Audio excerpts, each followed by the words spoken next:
Recording in progress.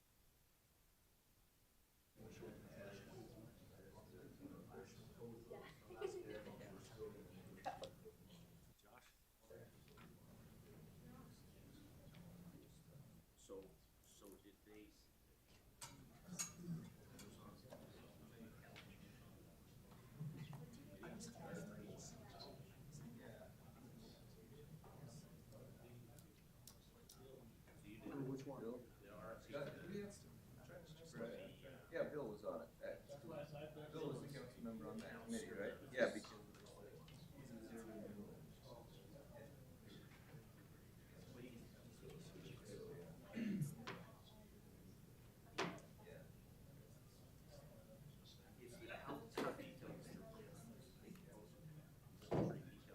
yeah, they had some pretty good people on there, but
It'd be really good at this on my feet with these guys.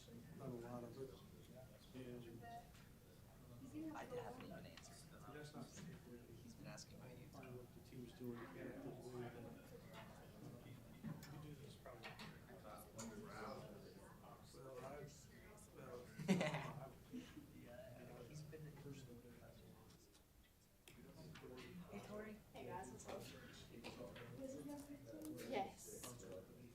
well, we're developing buildings and we were going through this process.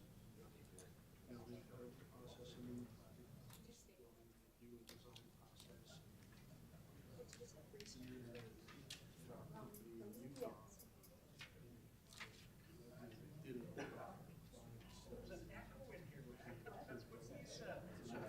Just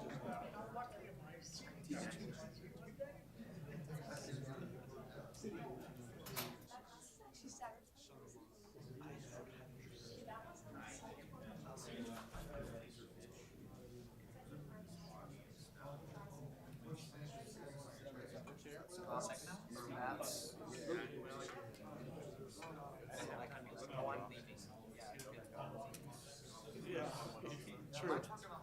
This year's a little bit easier. Summertime, I can see kinds of things I could do up there. So.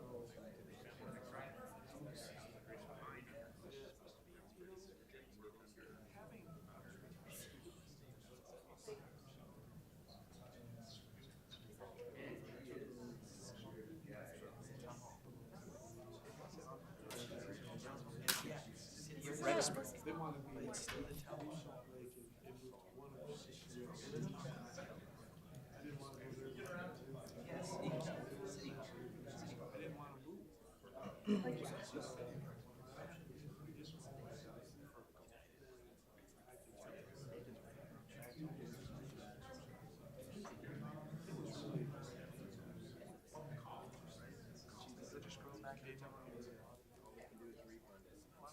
you sat there.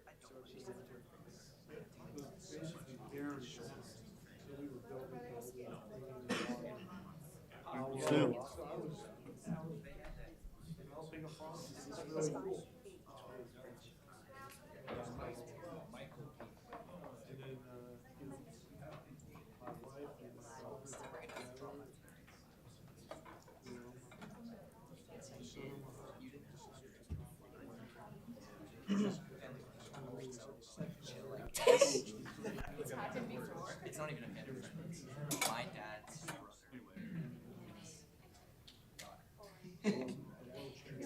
It's like family. He's a foot, he's an expert. Be a good number, that's what you used to tell us you were looking for all the time, ex-athletes and ex-fighter pilots, you know? Our company built our business off those kind of guys. So I couldn't argue that. Yeah. You know, and then I'm getting calls from all my kids. Oh, says your doctor. Your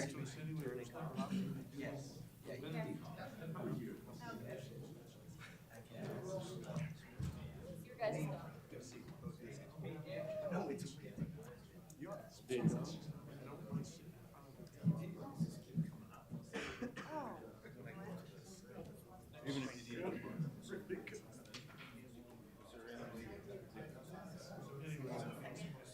You're right.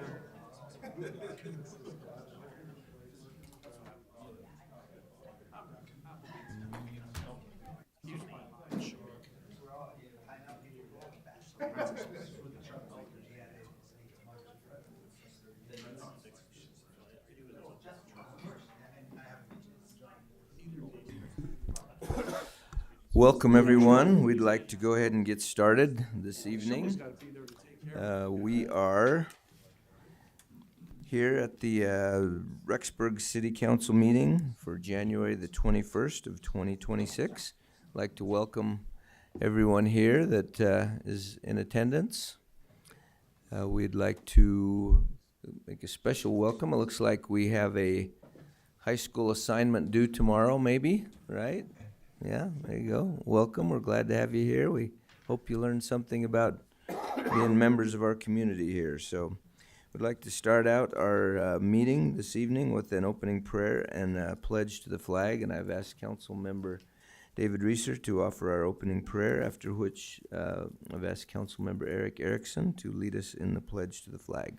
Council Member Reeser. Our dear Father in heaven, we are grateful at this time for the opportunity to have to meet together and discuss the business of our hometown, our community of Rexburg. We're grateful for the good people that live here, and we're grateful for the opportunity that we have to make decisions, and ask that thy Spirit will be upon us, so we might make wise decisions, that we might be able to do what is best for the majority of the people here in this town, and look out for everyone and everyone's interests and everyone's needs. Father, we're grateful for all the blessings that thou hast bestowed upon us, and we ask that thou would continue to do so. And we ask for these things in the name of Jesus Christ. Amen. Amen. Please stand for the Pledge of Allegiance. I pledge allegiance to the flag of the United States of America and to the republic for which it stands, one nation under God, indivisible, with liberty and justice for all. Thank you very much. Let's go ahead at this time with the roll call of our council members. Mariana, please. Councilmember Johnson.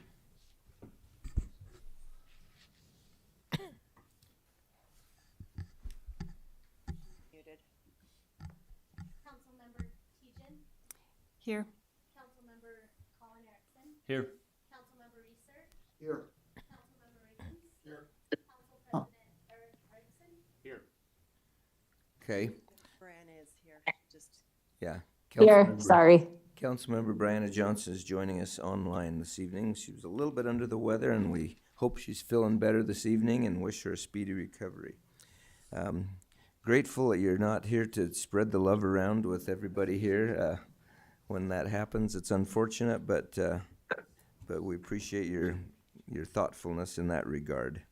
All right, let's go ahead and move to item number 3, which is the so we don't have any new employees to welcome tonight, so we'll skip that item too and move to item number 4, which is time for public comment. Now, this is a moment for items that are not listed on tonight's agenda. If anyone would like to make us aware of something, we ask you to please come to the microphone here and state your name and address, and keep your comments brief if you could. We always appreciate that, and to the point. Is there anyone that would like to make any statements this evening? I don't know if there's anyone besides Councilmember Johnson online. Is there anyone else online that we can tell with a hand up? Yes, we do have several people online, however, no questions for you No tonight. questions. Okay, thank you. All right. Hearing none, then we will move on to item number 5, which is committee reports. Let's go ahead and start down here on the right with Councilmember Colin Erickson reporting on the activities of committees for this last month, I guess. So the golf board did not meet this last month. They took the month off, and so did the airport board.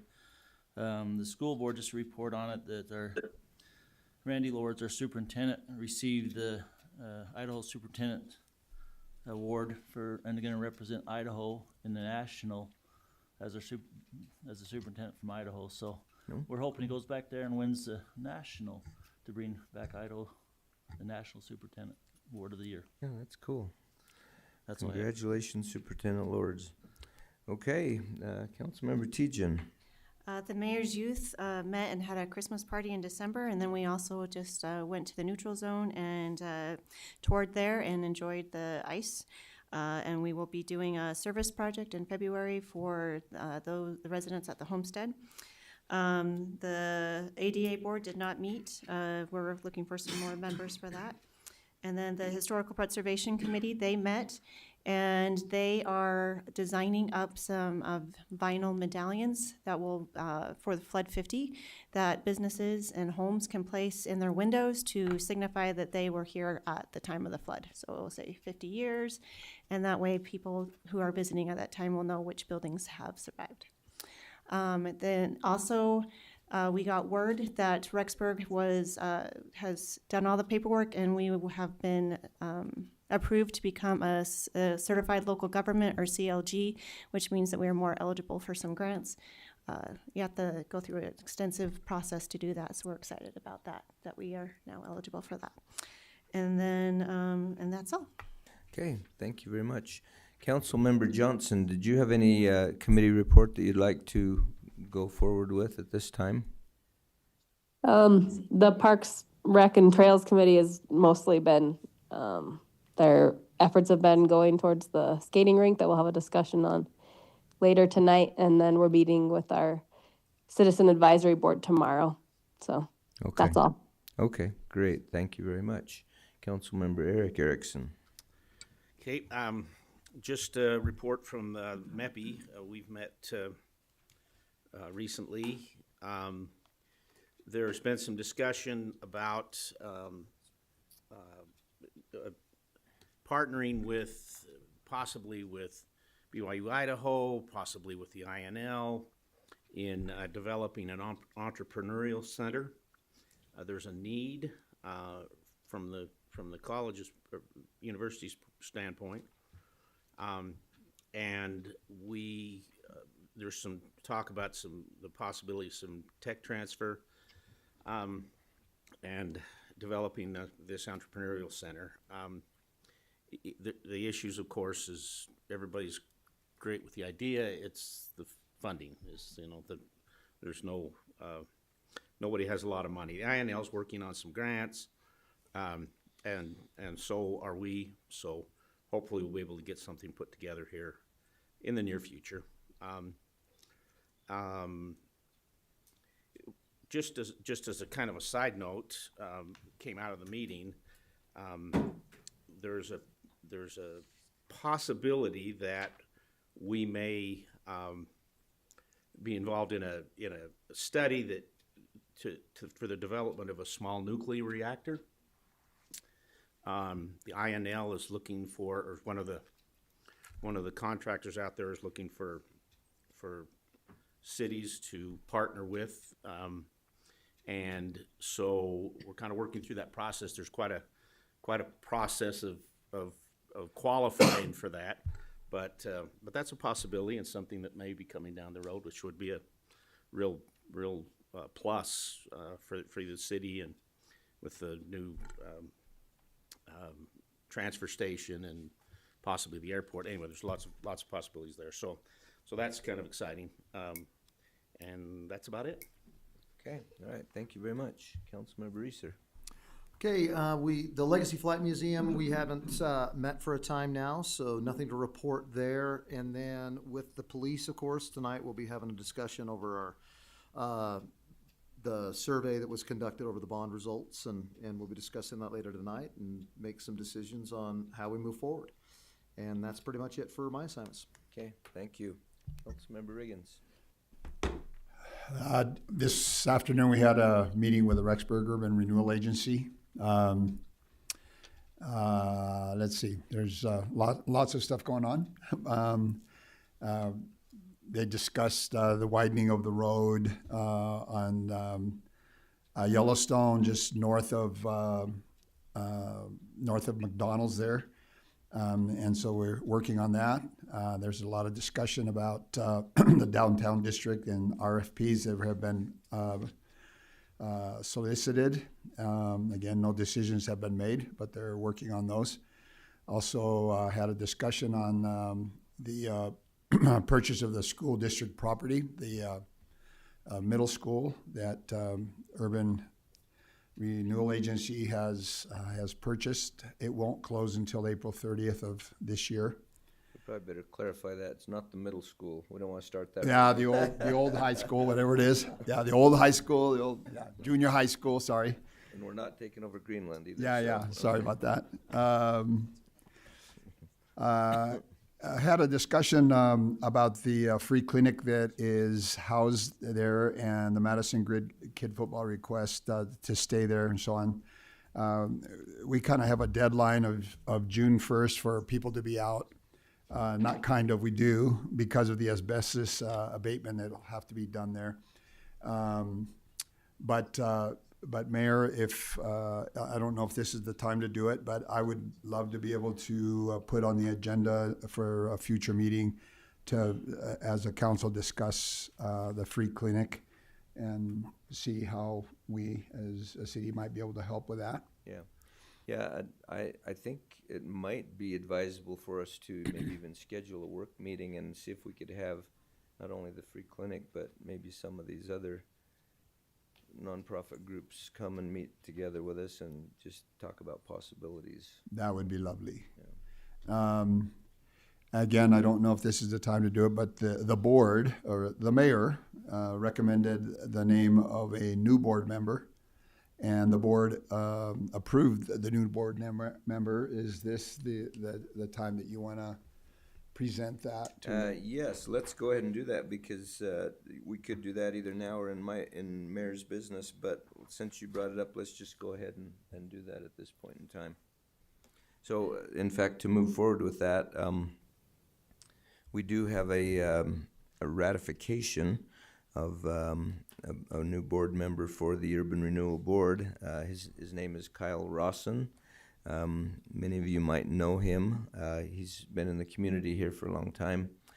He's an entrepreneur in the community. He started a new business that actually won first place in our second business competition that we held right here in this room. And he started a business called Siphon Sound. They make headphones for inside motorcycle helmets and snowmobile helmets, things like that. And he's grown that business to a fairly sizable business, and he actually has a location down in the Thornton Business Park. He did have an office over at and a little small manufacturing facility over at the Entrepreneurial Center over here on Teton River Drive. But it's exactly kind of what we want to come out of that program is a new business that's scaling up and moving out of the I guess you'd call it subsidized rent in that building into the market rate office buildings here in town. And so he's married and has, I think, 4 or 5 children, so he's definitely interested in the development of our community and those kind of things. So, so a motion would be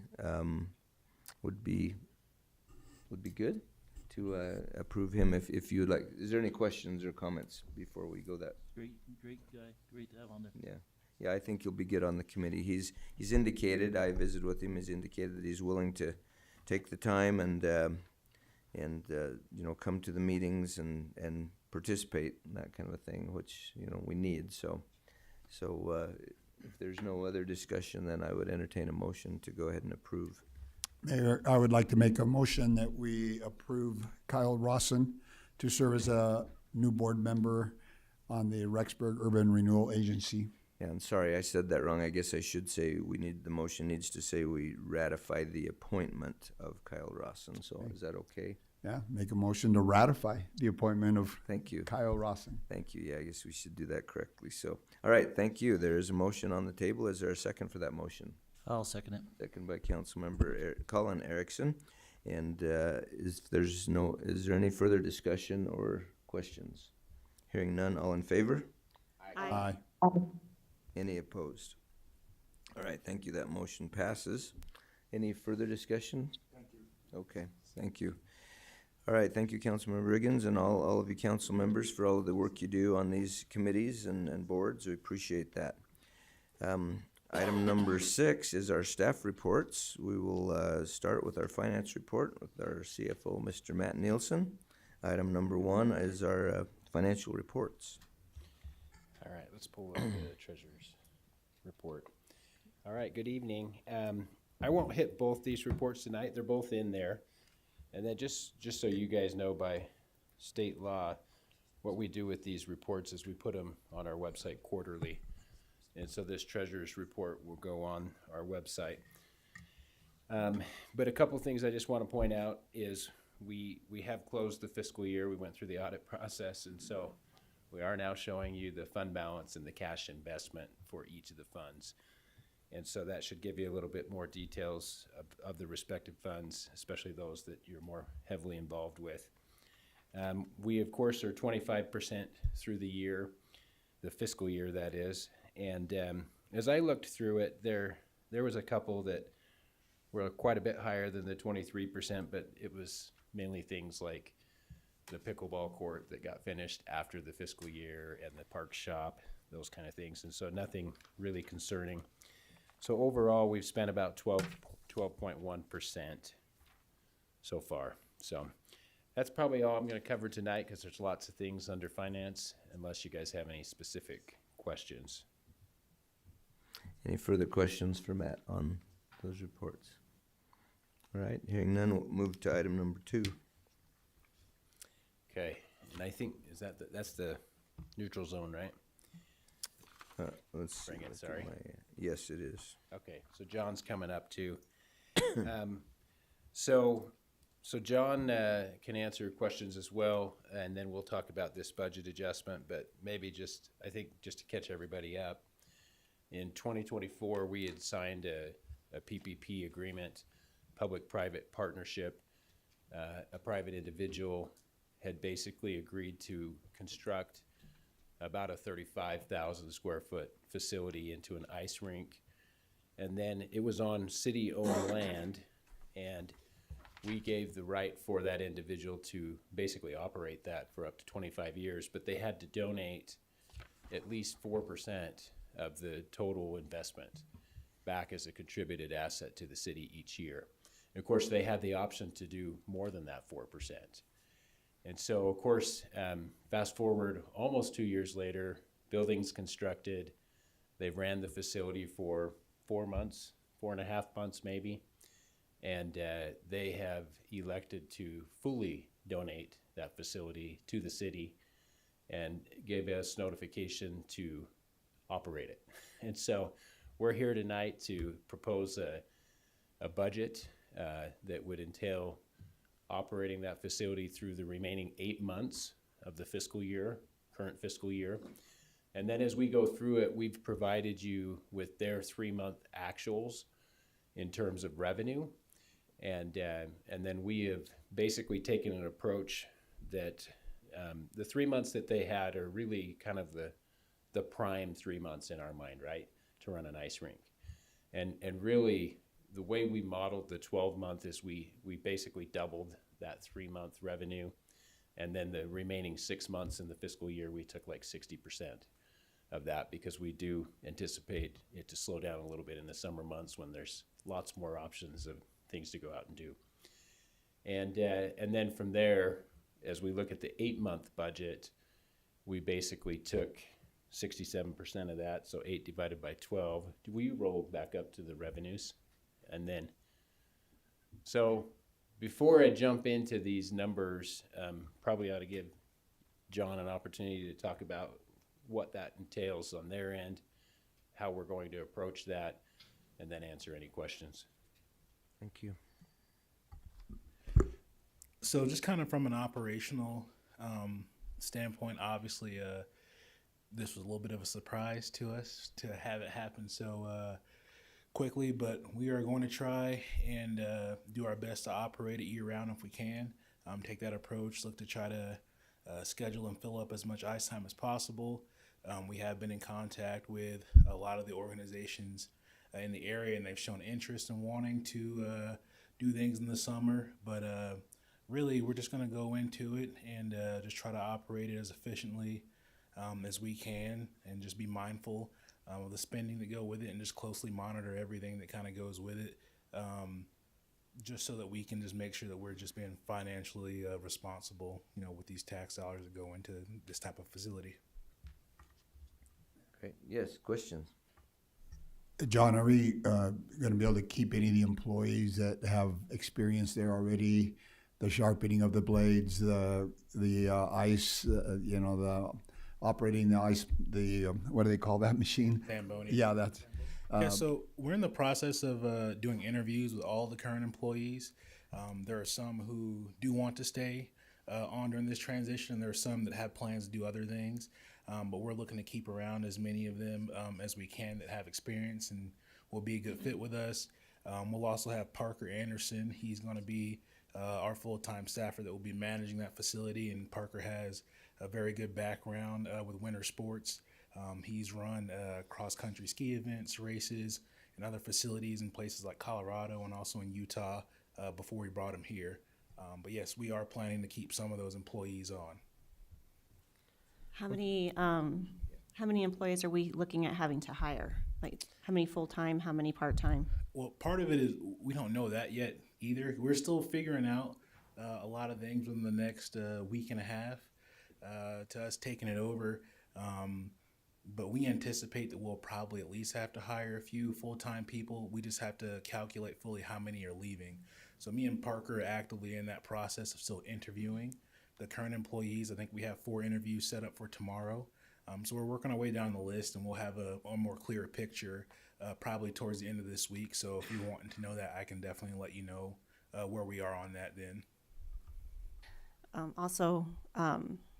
So are we looking at having to hire another maintenance person to help maintain this building? Because I know that Max is already at his full capacity. So is that something that we're going to have to figure in as well? Yeah, so luckily on that one, we had already budgeted to hire a second maintenance person in the budget. And part of that individual's responsibility that we were looking to hire would be electrical background, which we can utilize on many other places across the city, not just the ice rink. And then we had anticipated bringing that on, I think it was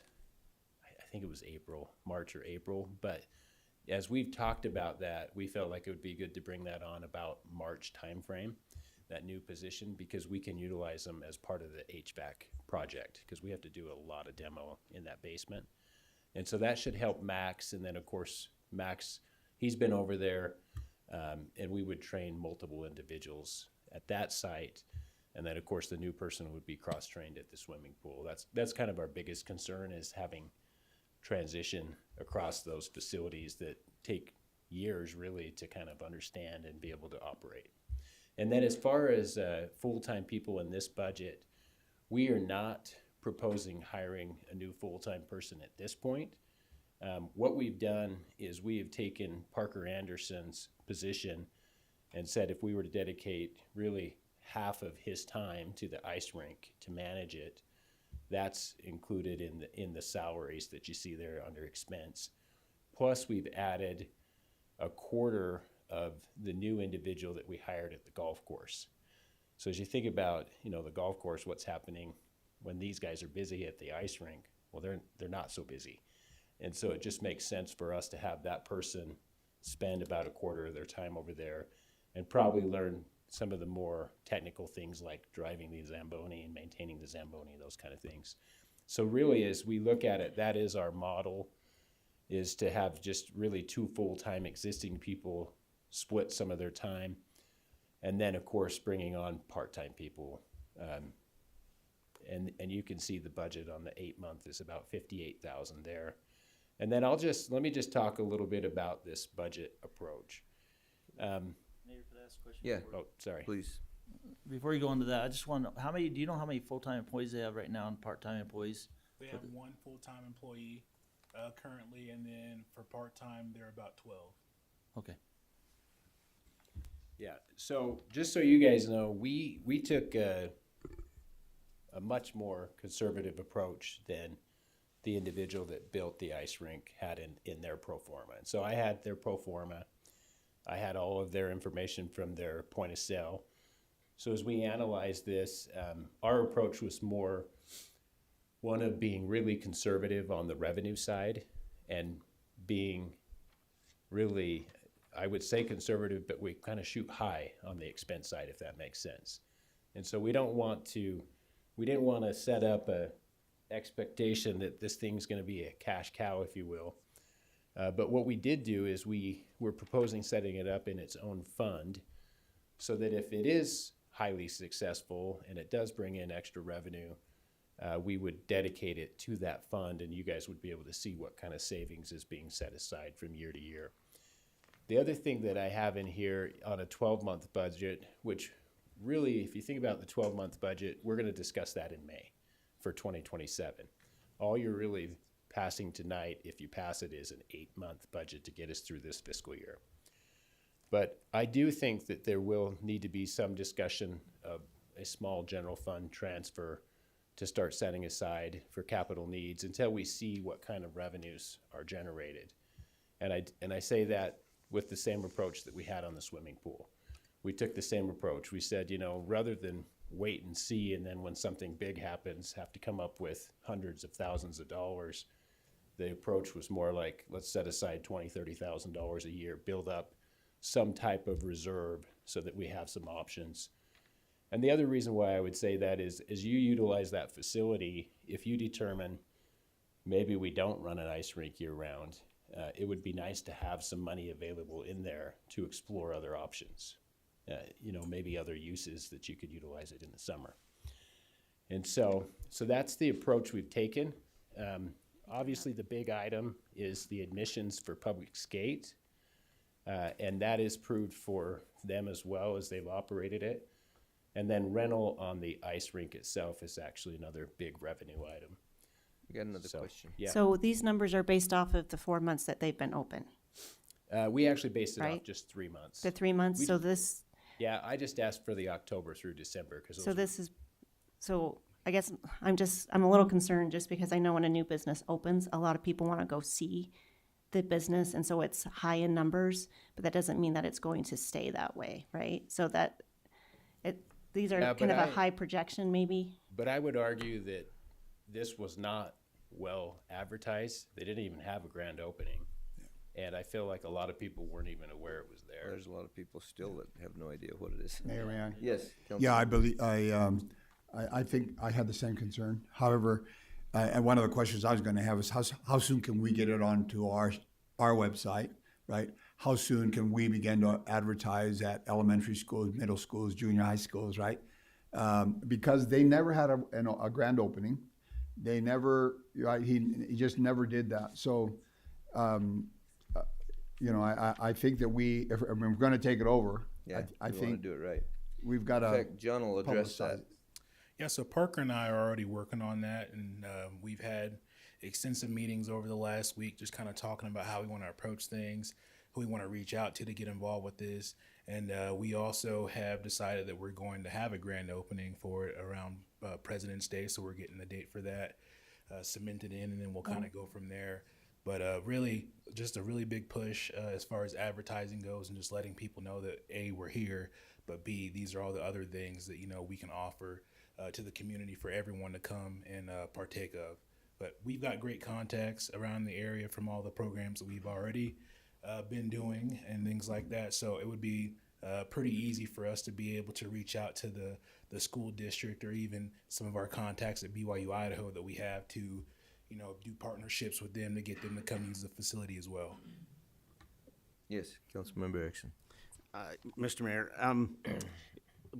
I've been in quite a few meetings with the Parks and Rec folks over the last little while. Been down and toured the facility with John and with Parker. And I got to tell you, this was a big surprise. There was no doubt about it that this was. I mean, I hate to use the word dumped on us.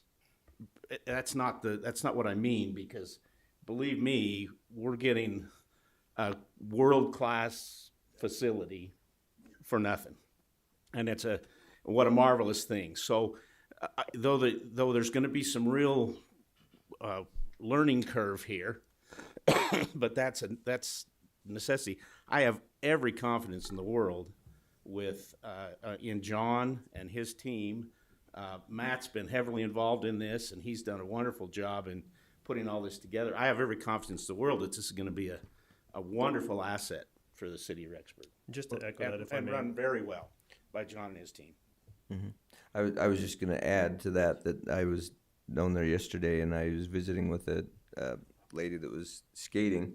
She's a figure skating coach from Idaho Falls, and she was just over the top excited and hoping that we will keep it open year-round, because she said they have to take their kids to Logan, Utah, because it's the closest facility that stays open in the summer. And the hockey teams, she thinks they'll have tournaments here all summer long, and all those kind of things. So I think it'll stay busy. It's just a matter of what we can do to bring in free skaters and stuff, because that's really where a lot of your revenue comes from.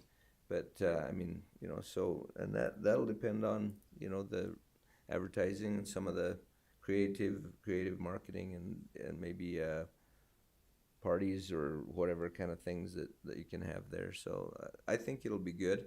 I think we'll just push it as hard as we can. Yeah. If I may, Mr. Mayor. Yes, go ahead.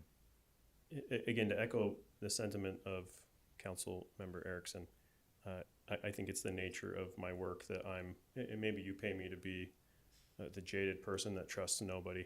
So when I first heard that this was happening, again, I first said, what's the catch? And as I've met with R&R Group and gone through the donation and transfer agreement, honestly, I've been blown away by the generosity. Again, as every legal avenue or legal question that I had about ownership of assets, what's included, what's being actually donated, there really is no catch from their standpoint. It is truly is a gift that is meaningful to them. One that, again, it is enormous in value. And again, there's going, I think, to be some growing pains with those things. But from a legal standpoint, it is a true donation in every sense, from the skates, even the kitchen equipment that will aid us. John hasn't mentioned that yet, but the things that he can do, utilize that facility to help with Rexburg Rapids to offset some of those things. So again, legally, not seeing any issues with this. It was a triggering event from the agreement that was signed previous, but I think it's worth noting. Again, kind of blowing away all of us. I was with Mr. Councilmember Erickson when we went and toured the facility. It is beautiful, and there were really no corners cut on that project. Could I ask a question? Yes, you certainly may. Can you remind me how much the admissions and the rentals would be for residents? Right at this point in time, they've been charging $12, and then they also have group rates that drop it down to $8.50, I think. Yeah, for a group. Yeah, and then they have like a family $50 deal, and I can't remember how many people, but you get so many people. Could you hear that, Councilmember Johnson? They have a family a family deal that is, that you know, depending on how many family members you have, I guess makes it Yeah. less than what the 850 would be, but. Yeah, and then Yeah. they do group rates, they do punch cards, they got all kinds of options. Yeah, several options for that. So, yeah, I think they're trying to be, you know, conscious and family friendly and those kind of things. And of course, we will be as we take it over. We'll try to do that too. We do want it to pay for itself and hopefully then some. But we also want to be conscious of being, you know, making it available to as many of our family members here as possible. So, or yeah, family groups. So, anything else on that? Yeah. I question. I was Hang on. wondering. Oh. Yeah. Did you have another question, Councilmember Johnson? Oh yeah, I just wanted to say, like, I understand, you know, this was a donation, and I think that's a wonderful opportunity for us. But I'm with Councilmember Tejan that I have concerns. I think it could go either way. For it could make money or it could lose money. So I would just like the guarantee that in 8 months we're gonna look at what's really happening and make a decision going forward. I think it's important to remember we don't have to keep it an ice rink if it's losing money. I think we need to remember that. And I hope that I learned from this, if we ever have another partnership like this, that our contract needs to be more comprehensive, maybe include something about operating costs if it is donated, because it's pretty hard to have it, like was already said, dumped on us in the middle of a fiscal year. And I know for me, like, I have other priorities too, and there's not money for all of them. So just as long as we're gonna look really hard and understand that we don't have to operate it if it is losing money. Yeah, I think that's a good point. And really, with any of our programs and facilities, we want to try to break even as much as possible and evaluate their value to the community. I mean, we have other programs that don't make money, but we feel like they're valuable. So we would have to evaluate this on the same basis as we go along. So yeah, that's a good point. Thank you, Councilmember Tejan. Just want to second what Councilmember Johnson said on that. And as I've been thinking about this a lot, I just keep having this phrase play through my head that I've learned over my years with the different things, is that everybody loves the puppy, but who's going to take care of the dog? And that just keeps, like, this is wonderful, this is exciting, this is a brand new thing that we've been given, but 10 years from now, when this needs help, who do we have the ability to take care of that? So I'm with Councilmember Johnson in that we need to reevaluate this in 8 months and determine if this really is something that we can continue to move forward with, and forward with the cost of labor, the cost of operations, what it's going to look like to do training, what it's going to, just all of those things that adds up. And I think that's something we need to take seriously. Okay. And Yes, Councilmember Reeser. Yeah, I just had a quick question about the budgeting. So this, obviously, this is gonna be for the next 8 months, but then so is it gonna be in May yes. that we look for the next full year? So we're really gonna have, I guess, the rest of the winter, that much information, their 3 months and our additional 3 months or 4 months to make a decision on how much we budget for the next year? Yeah, we'll probably have 2 to 3 more months of data. Okay. And then just kind of to echo what the mayor said, I mean, you guys really have the opportunity to make those kind of decisions every 12 months because you go through the budget process. And so that is, we did that with the zone, right? We went through it multiple times and decided how to handle the zone. And so that will be totally up to you guys through the budget process. One other thing that I failed to put on here, and you can include it in your motion tonight, or I can bring it back to you. When we set the budget, we have to put a line item for the contribution of the asset each year. Well, we budgeted that at 4%, because he could operate it for 25 years, right? We believe that the value, we don't have it yet. I think he's doing one more appraisal, but we believe it's over $5 million, just to give you an idea. And so we can either, if you do agree to the 8-month budget and you want to just include a line item to include that contributed capital, all it is a revenue and an expense that goes like this and balances out, but it technically has to be added to the budget as an asset. Okay, any further questions? Yes, Councilmember Erickson. I don't really have a question, but I wanted to reiterate that we're almost gonna have to look at this and go on, not just to May. I believe we're gonna have to do it for a full year to really see what this facility does. I also wanna emphasize that this donation, this building, yeah, it was kind of sprung on us at this last minute to be able to look at, but what we're getting, you look at $5 million building, facility, and it's built right. He spent a lot of time taking his heart, sweat, blood, and tears to make that a community event center type of thing, ice skating rink that we're gonna try to take over. Hopefully it works and succeeds. I believe it probably will, but we almost need to go for a full year. So it'll probably be 2027 type of budget, 26, 27 time where you really see the full picture of this facility, because we have to go through the summer, we have to go through the winter again, and we'll come up to that. So I think it's gonna be a great thing. I know it's gonna be a little bit like a learning curve, like we said, but I think we can make this succeed and give it to the community to have a great place to go to. They always want more places, and they've said that for years. Here's one more place, so. Yeah. Okay, thank you. Is there any further questions or comments before we move forward? Mayor, just one last thought.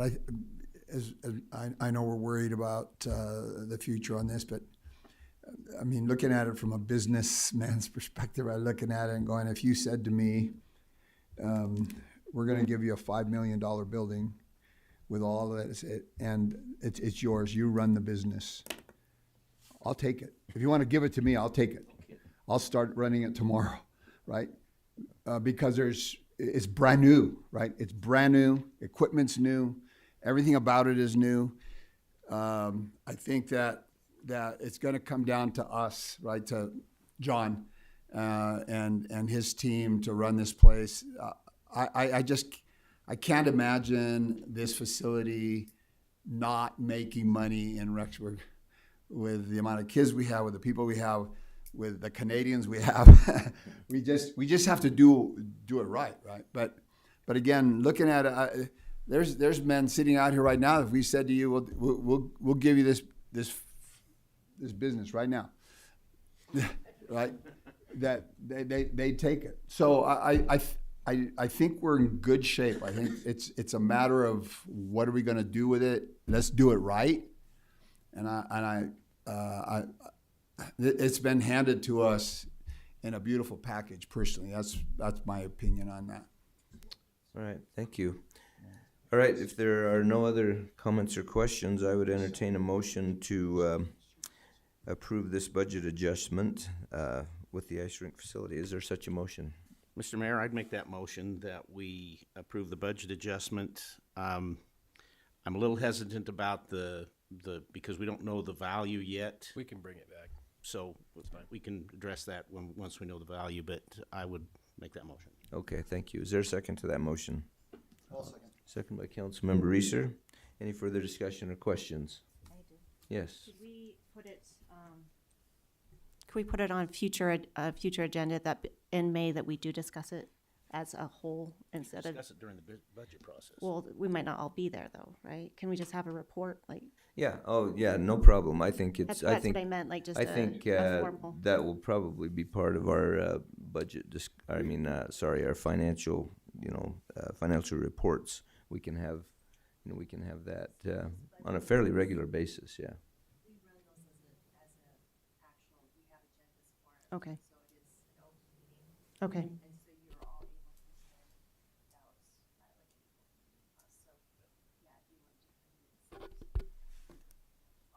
Well, Okay, thank you. we do a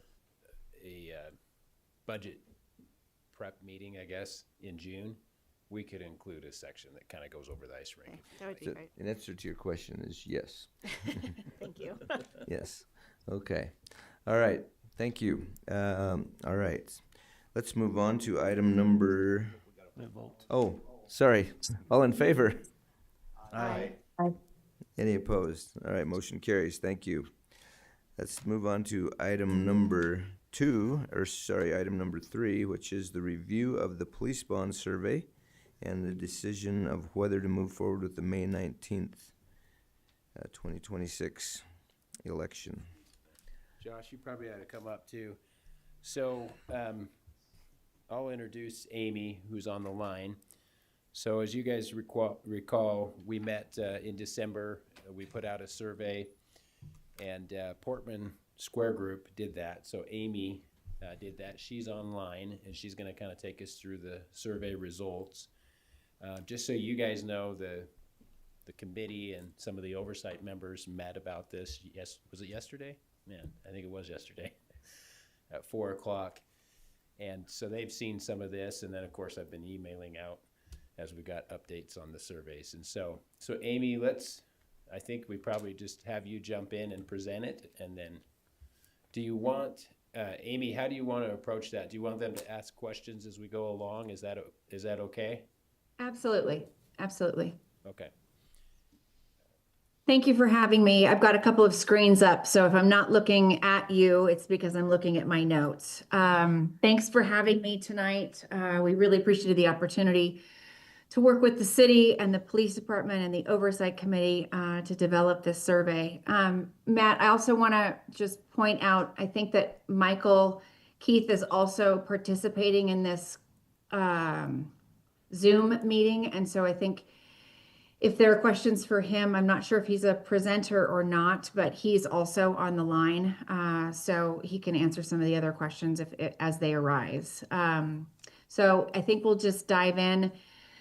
The goal of this survey was to, and the goal of this presentation is to communicate what we heard from your residents and voters. If you want to go ahead and advance to the next slide, we'll talk about the key findings. But I'll let you catch up. Excellent. First, residents broadly recognize the underlying need for a new police facility. About 3/4 of respondents agreed that Rexburg does need a new or updated police facility. Second, primary finding from this is that concerns revolve around tax and trust. Property tax concern is high. About 3/4 of respondents are very or somewhat concerned. And this was a finding that we validated in multiple places throughout the survey. And you'll see that as we toggle through the presentation, the various different charts and data. Property tax burden, according to the results of the survey, influences voter behavior quite strongly. Another 3/4 say that it influences their vote a great deal or somewhat. Third, residents generally rate the police department positively, which is not a finding we see in all public safety surveys, but the Rexburg PD has a solid reputation within the community. However, confidence in the city's ability to manage a major project is more mixed. Again, we'll see these results as we go through. Based on what residents know today, support for a future bond is around 60%, which is meaningful but still short of the supermajority requirement of 66 2/3. And the gap from what we learned in the survey is that residents need more information and some assurances from the city, which could help bridge that gap between 60 and 66 2/3. Next slide, please. We sent the survey out on January 5th. We opened it. It was open for 2 weeks. There were 824 responses to the survey, 538 full responses, which is the data that you're going to see in this. And they are our target audience. 96% of them are registered voters, and 68% participated in last November's election. When we looked at sending this survey out, we sent it out by text. It was available on social media and through other digital platforms. We sent it out to over 7,000 residents by text. When we pulled that list, it was for reliable general election voters because we weren't sure if it was going to be on the May or November ballot. So we cast a wide net. In order to reach statistical significance, we needed around 370 full responses. So the results are significant and we can draw conclusions from them. There's a 95% confidence that what we've heard reflects the broader community with about a 4% confidence interval.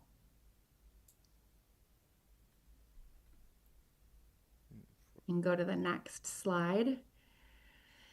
This was that first point that we talked about, familiarity with the police facilities bond that went out in November. Very high awareness. So that speaks to the department and the oversight committee, the city's ability to get out information in advance of the November election, so people were aware of what the need was, or the bond rather. And this is that 75% of respondents agree that Rexburg needs a new facility. This is also important because it means that your residents understand what you're asking for. The concerns can be mitigated because they understand and agree with the statement that the department needs a new facility. This is where we see one of the first issues that would need to be addressed, I think, in an engagement campaign if the council decides to move forward. We see a bit of a bifurcation. So the neutral voters are in the middle there at about just over 13%. Others are pretty evenly split between confident and somewhat confident, and not very confident and not confident at all in the city's ability to manage a project of this size. So this is important. This is not the skepticism is not skepticism of the police department, but rather the city's ability to do this. We talked yesterday in our oversight committee meeting, and I think it's worth repeating here, that this is not unique to the city of Rexburg or when considering a police facilities bond. This is a trend and pattern that we're seeing more broadly in survey results, both statewide and in the national conversation. And I don't think it would come as a surprise to anyone sitting on the dais that skepticism of government and its role is increasing, and we're seeing it in these survey results.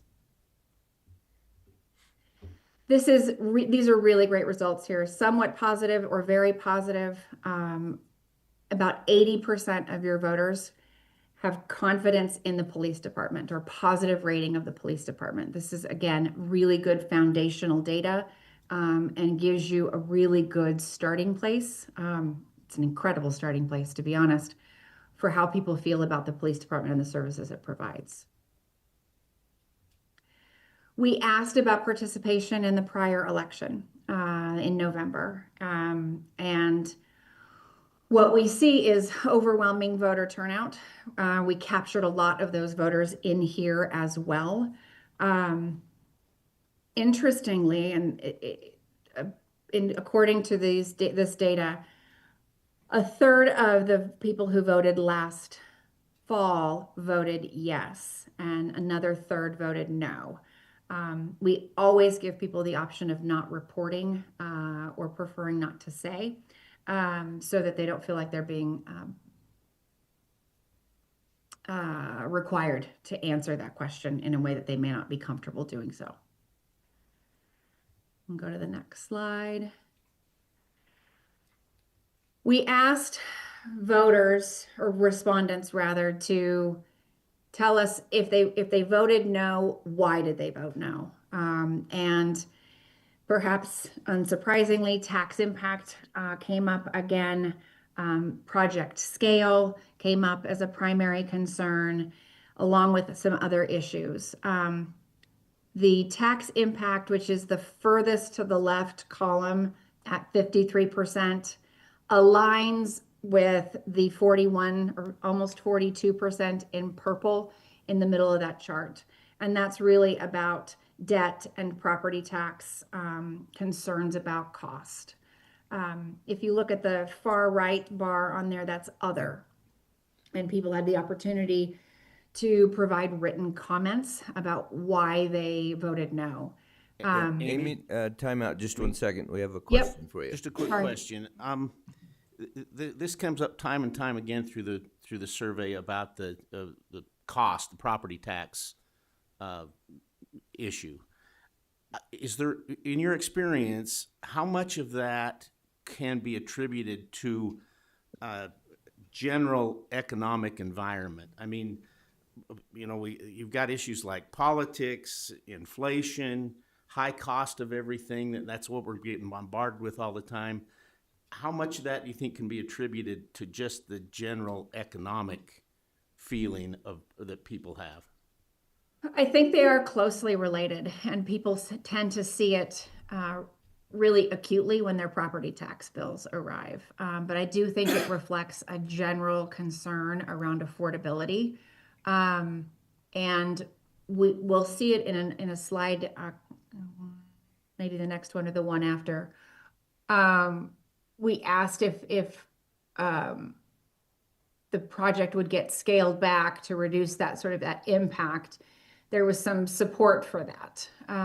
So it's a great question, and it's something that we see. We didn't ask that specifically because I think it's sometimes difficult for people to tease out which of the two is more important to them, but I do think it reflects a general concern that all of us are facing right now around affordability. Yes, Councilmember Tejan. So at the beginning, you said we needed a certain number of answers, or Yes. what was that number again?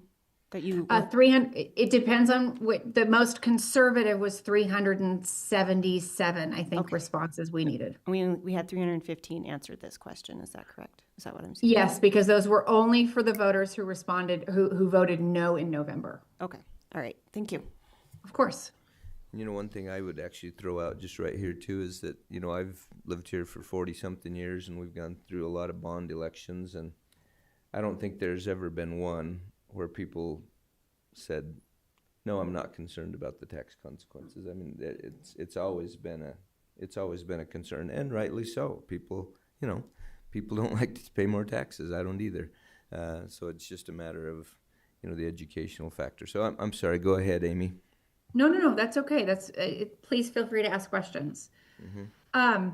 One of the things Matt and I talked about earlier today, and I'm preparing a full report that will include all of the comments so that you can see all of what your residents responded. But I will say that when we dive into the comments themselves, they pretty closely reflect what you're seeing in the data in the predefined selections like property tax scope, reduce existing debt. There are a few single answers that are outliers to that, but comments closely mirror what we're seeing in the chart. And we can go, perfect.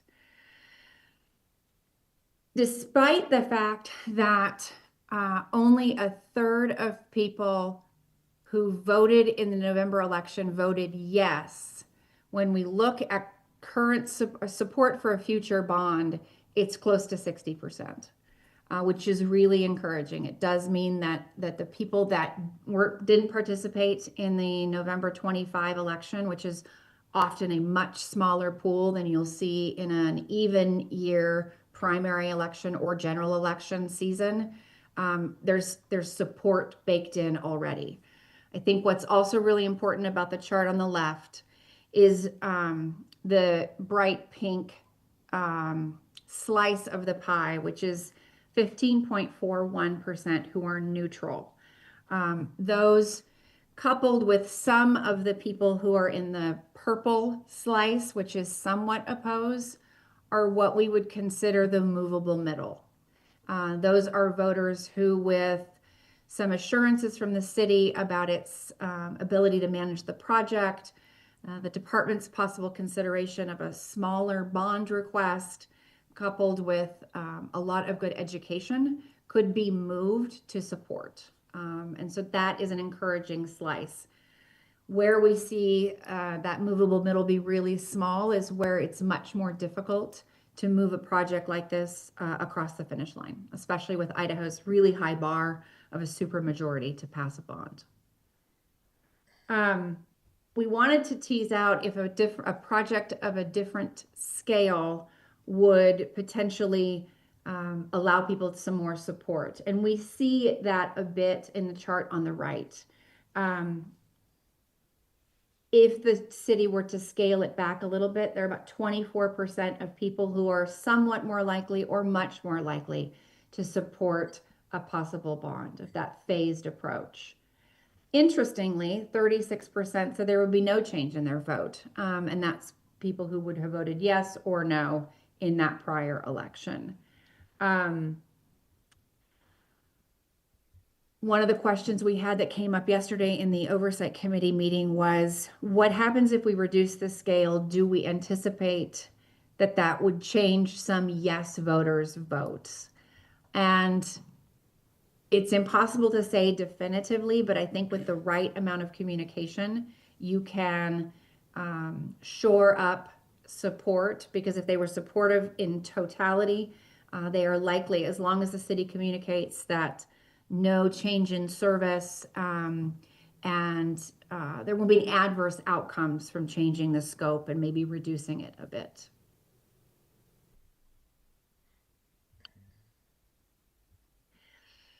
This slide reiterates what we've seen in prior slides, in that property tax burden is of primary concern to voters. 75% of respondents are very or somewhat concerned about their overall property tax burden. And another, again, 3/4 say that taxes influence their vote a great deal or somewhat. We talked yesterday, I'll keep referring to that meeting. We talked yesterday about ways to educate around property tax burden.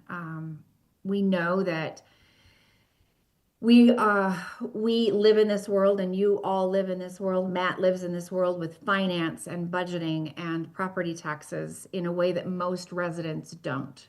So being really clear about what this property tax ask is versus other taxing districts that they might see on their property tax bill is really important. So they know what it is that you're asking for versus some of the school levies or bonds or other asks that they see on those property tax bills.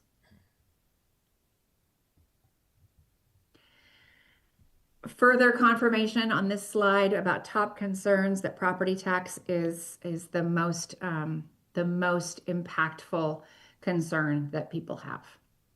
Again, we dove into that last about 11% who took the opportunity to provide some comments. And those comments, again, not surprisingly, align with what we see in the identified selections that they had to choose from. There are some small outliers, concerns about local improvement districts came up, and a couple of other comments that don't reflect this, but they are, again, outliers when considered against the entire universe of respondents.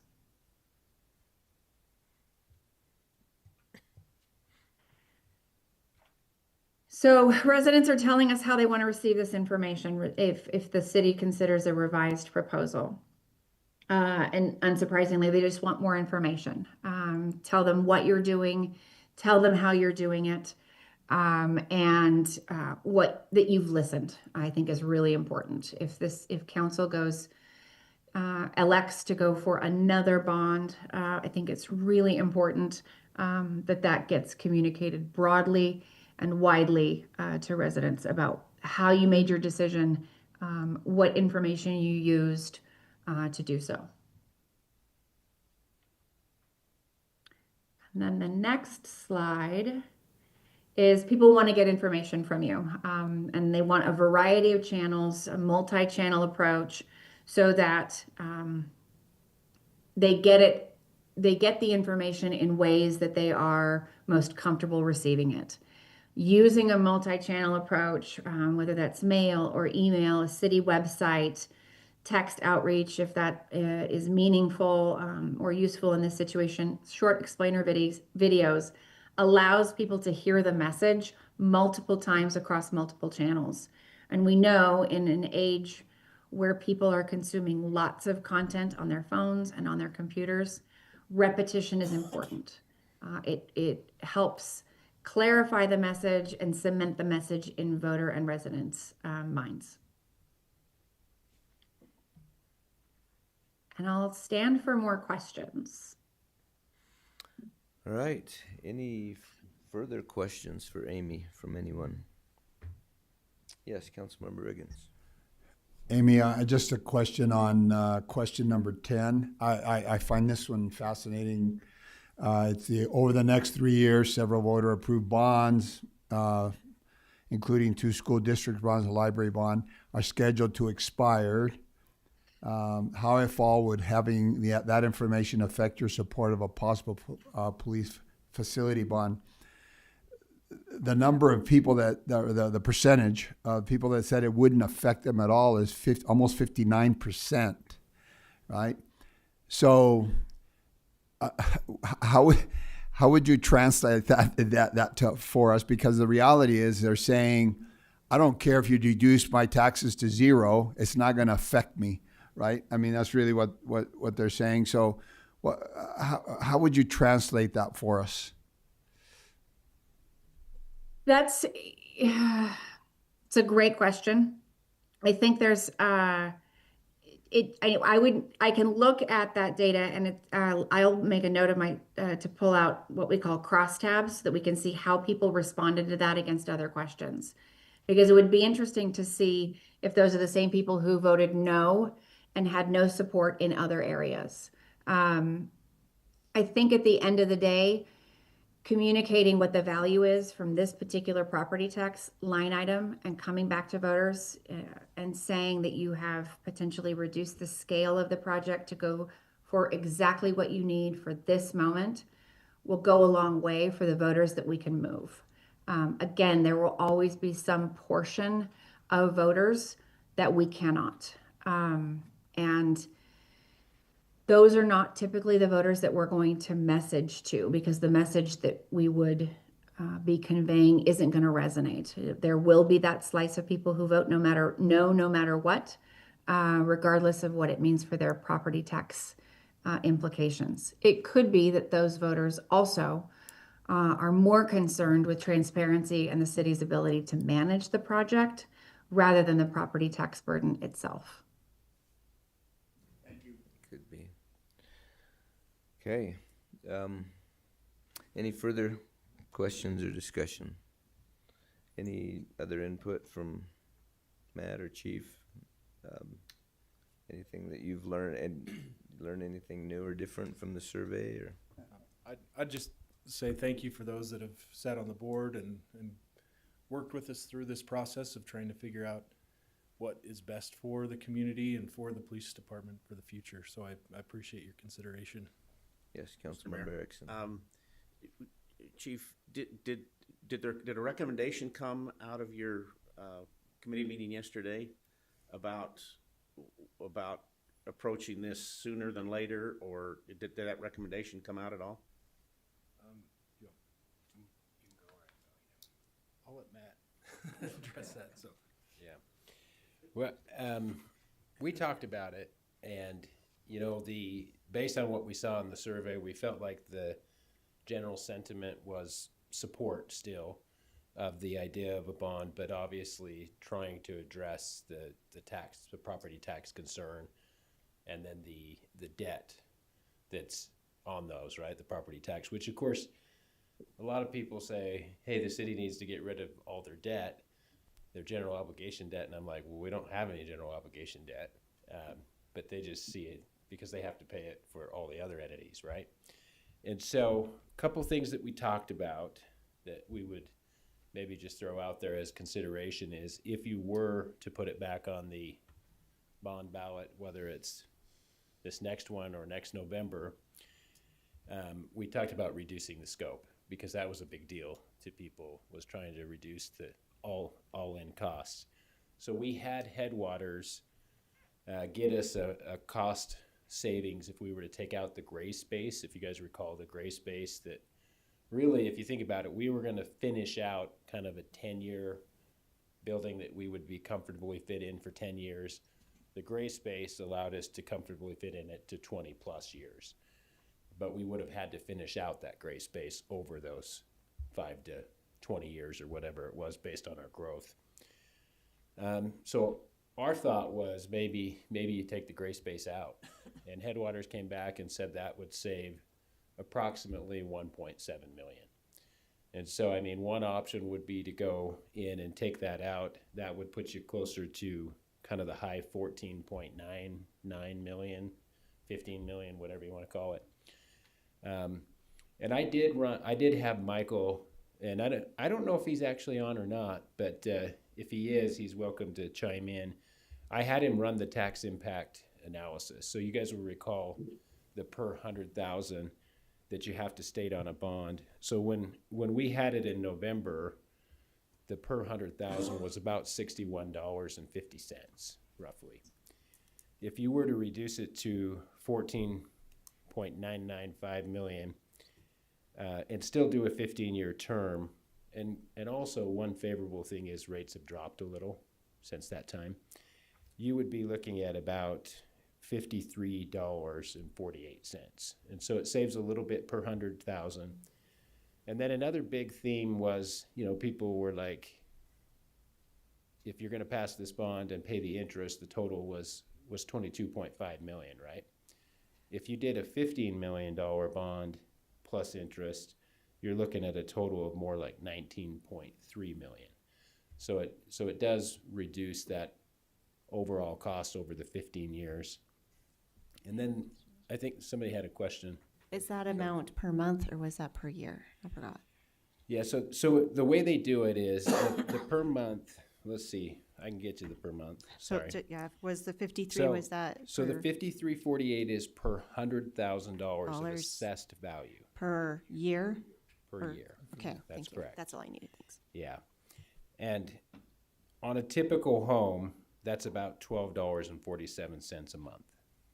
And so, and before, when we did it in November, it was just under $15 per month. So that's one approach that we looked at, that we thought there was some wisdom in providing that as an option. The other thing that we looked at is the timing of everything.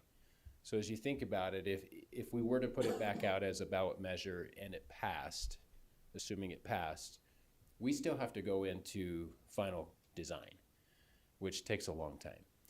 And so the other thought was, if we were to do it, and I talked to the bond attorney about this, we could basically put on the ballot question that we would not start that bond until the 2028 tax year, which you get your notification for that in December of 27. And the positive to that is you have multiple other bonds from school, library, some of the others that are rolling off either before or that year. And so it's reducing that tax burden while adding this potential tax burden, if that makes sense. So those were the two things that we kind of talked about as ways that we could potentially address those concerns that surfaced in the survey. Mayor. Yes.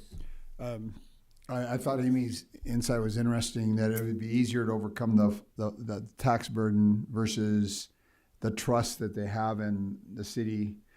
Question number 5, right? The confidence in us,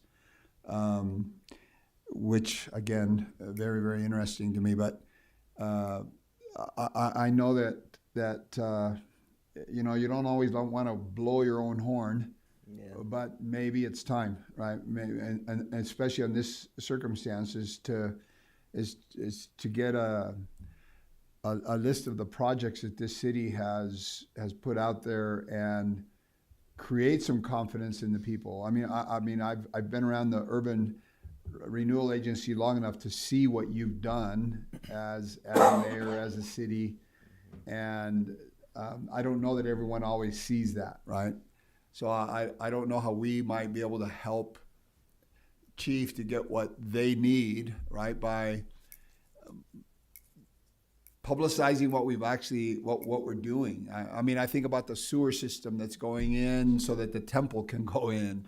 I think about the roads that we've done. I think about the you know, there's just all of these things that have happened in the city that I don't think you know, they drive from their house to the store, and they don't see anything happening, and you're doing it all over the place, right? You're redoing roads, and I mean, it's just, there's all this incredible work that's happening, and I mean, you have no reason to publicize it till you get something like this, Yeah. right? Where they're doubting how confident you've got over 50% of the people who are saying, yeah, I doubt that they can manage a project such as this. So, Yeah, that's a good point. Yes.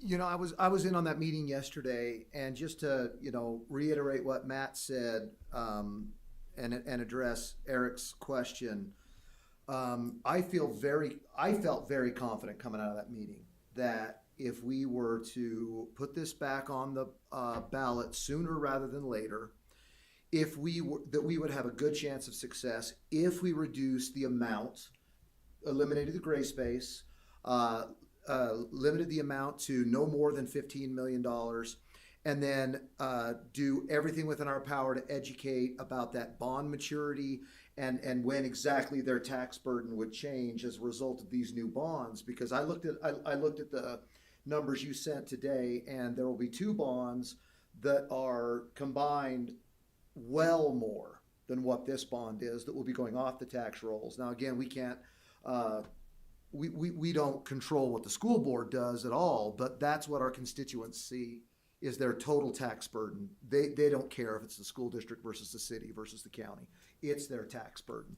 And so I really think that there is some things that we can do to address and make that good faith effort to the voters. Yes, we understand your concern about the tax bill. So here's what we've done to make it less painful to get what we need for the police department. And we're doing it at this time because we recognize that this is actually a good time to do that, looking at all the other bonds and when they're maturing and when this one would then take place. I think if we really do our best to educate in that way, I think we can do it. I think it's a good time to go. Mayor. Yes. Councilmember Mayor, Erickson. I also was in that meeting yesterday, and I felt the same way that Councilman Reeser stated there. As we looked at this and went over it, we definitely missed quite a few things on educating. You know, Amy brought it up, and she did a great job of bringing out the information that we needed to look at where we could do better. I talked to Chief Rose about maybe coming up with a flyer and getting the college or the high school to come over and do the video of the police department. Our facility we have now is not meeting the needs. It's not. We're way behind. Anybody that walked through that building has said that. They went, we need to do something. But the problem is, most of our citizens haven't walked through that building. And most of the voters didn't walk through that building. Now, if we could get that out there and have them see that, they see this need's not gonna go away. It's gonna cost us more in the future as we keep holding off. We gotta do something to provide that safety that we keep saying we're one of the safest cities in Idaho. We got to continue to provide that facility so we can continue to keep that reputation and be the safest city. So I felt very confident in looking at maybe reducing it down to below 15 million. Even though I know that after sitting on the steering committee for the last year, we looked at every possible way to save the tax. We were very concerned on the taxes. We tried everything. The 15-year bond saved several million on interest. Doing all this different things and trying to save the taxpayer money, we did look at. But according to the survey, we need to do better. So maybe reducing that down to 14.9, getting rid of the gray space. We'll look at the things in the future to add it. But we're giving them a facility right now to be able to do their job in the right way that they need right now. Okay. All right. Sorry, can I? Yes, One go thing ahead. that was discussed yesterday, by reducing that gray space, a lot of that was projected growth for what we assume is going to happen in the city as we continue to grow and our department grows. But as we met with Headwaters, with the construction team, creating that or eliminating that gray space, we also want to plan for the future of that growth. And so it was discussed different ways to design the building, that the electrical, plumbing, things can be stubbed in a way that we could add on 15, 20 years from now. And so those were items discussed, trying to plan for the future, to be prepared so we're not right back where we're at now in 15, 20 years. And so those items were discussed, trying to be as fiscally responsible as we can and do all we can to get what we need, but also not overstep as well. So, Yes, Councilmember Erickson. Mr. Mayor, I will go whichever council direction wants to go, but I think it needs to be said. There's a little bit of worry about immediately going back 6 months after the original vote. A couple of things. One, I think for the best thing for the city is to build it as it's designed right now, the full-blown thing. And if that's the case, I think a little more time. We've got a lot of activities coming up this summer. We've got a lot of things where a lot of people are going to be. We could have a real good public kind of,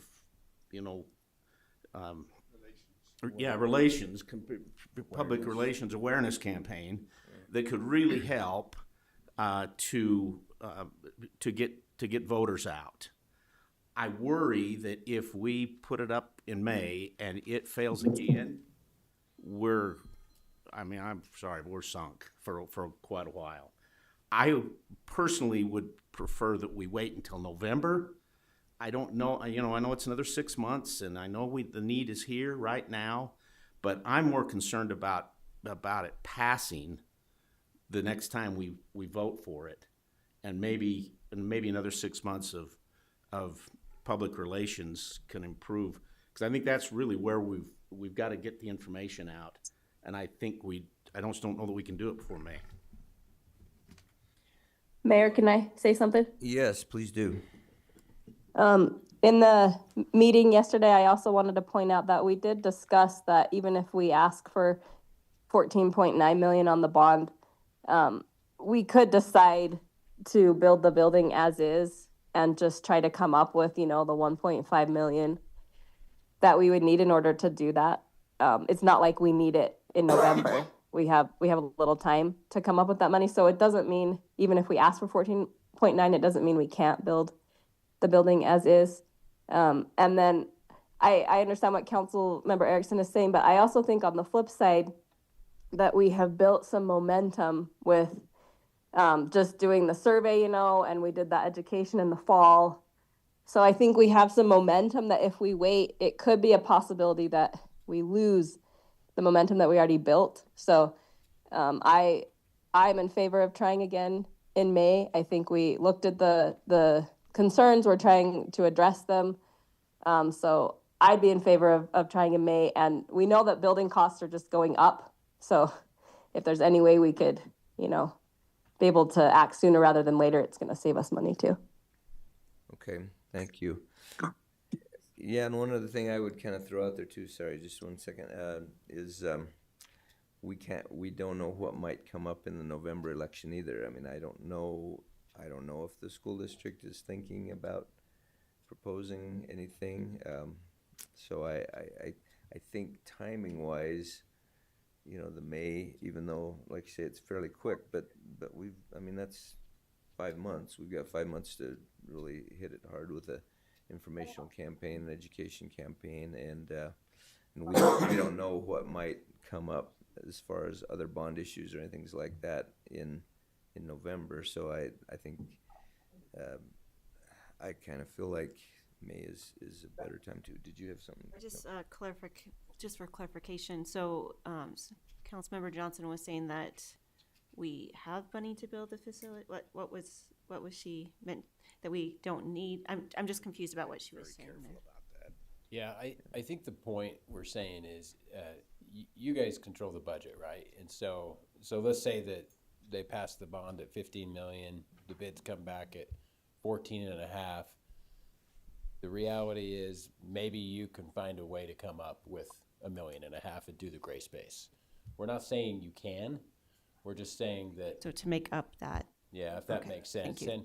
But it's hard, right? Because you're balancing all of the demands of the city when you go through that budget process. But I mean, you've been doing it for 5 years. I think we're in our 5th year that you've been setting aside between 300,000 to 500,000 a year for these projects, right? And we can continue to try and do that and build up. But, you know, we may not be able to save enough for that. And so you may just have to build it to the 10-year and then design it in a way that it's more cost efficient to do a remodel and an addition, I guess is the better way to say it. So, does that make sense? Mr. Mayor, yeah, if we sell it at the lower cost, the lower bond amount that we've done everything we can to eliminate, you know, to get the cost down, and then we come back with the bigger facility, I just don't think, I think we better be real careful about that. Yeah. so what would we be voting on tonight? Would we be voting on that we're putting it on the May ballot for the smaller size, or is it for as it is, or what exactly is this vote? Actually, tonight?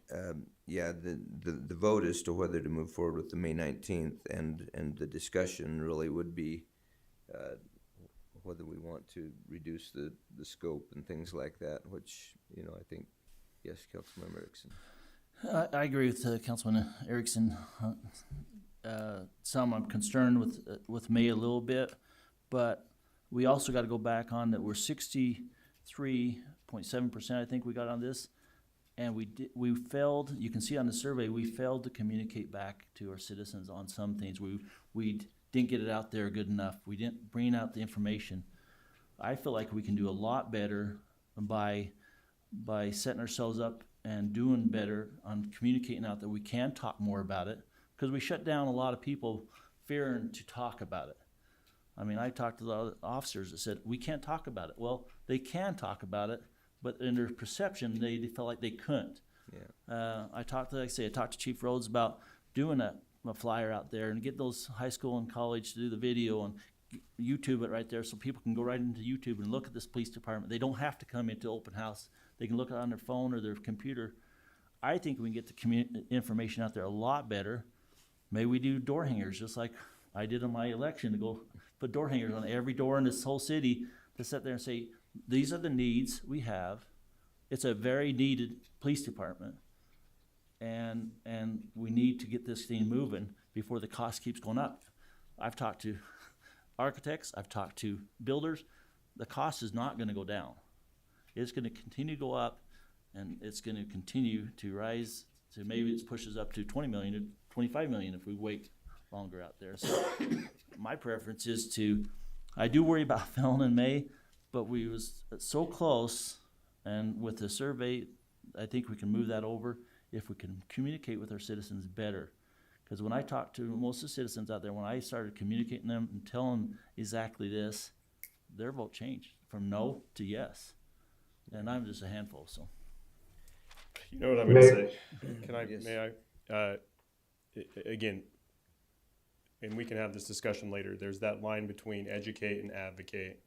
And the thing that you don't wanna do is get that number of the 66.67% needed and then have it invalidated for violation of the law. So again, I'll continue to be the annoying person that tells you that, again, you can put hangers up on every door, but the language has to be that of education and not avocation once the ballot is on. Yeah, okay. All right. I see, no, okay, all I right. guess my question is, how many votes were we short? Not, I don't know how many votes, but we were 63.5%, I It's- think, Based on those numbers, when we looked at it, it was if 95 of those votes were about flipped. 95 votes. I think the total number was, it was 1443 for, 862 against. And so when we did it earlier, I think it was 95 votes. Yeah, about 95 approximately. votes, we fell short. Yeah, so, Yeah, I do believe, I think like Councilmember Johnson said, I think we've built some momentum, and my fear would be if we wait till November, a lot of that momentum will kind of die away. And right now, I think, striking while the iron is hot, so to speak, because a lot of the irons are hot out there, but we just need to be able to explain and educate, better, and get that information out there better, because that was really a lot of the negative that I heard was, well, people just didn't really know. They didn't understand, the facts and a lot of the things that we needed to get out there. So we just need to identify how we can do that better. And I agree with you, Councilmember Erickson. I think we need to make a flyer, and we need to make it very precise and very factual and everything. And we need to, put together a team of volunteers and hang it on every door in the city. I think would be a good approach to do it, to get the information out there, because it's hard to get it out to people. You put it on Facebook and it disappears. So, we need a way that people will see it and hopefully look at it and read it, kind of a thing. So, Mayor, yes. this is Michael Keith, Council. If I could kind of weigh in a little bit on some wisdom on what you're thinking about. Yes, please. So I think I agree with the position, and here's kind of my experiences in this. Like, if you look at, again, kind of what you guys have already articulated, that you have tested this, there was support at that 16.75 million that you guys went for.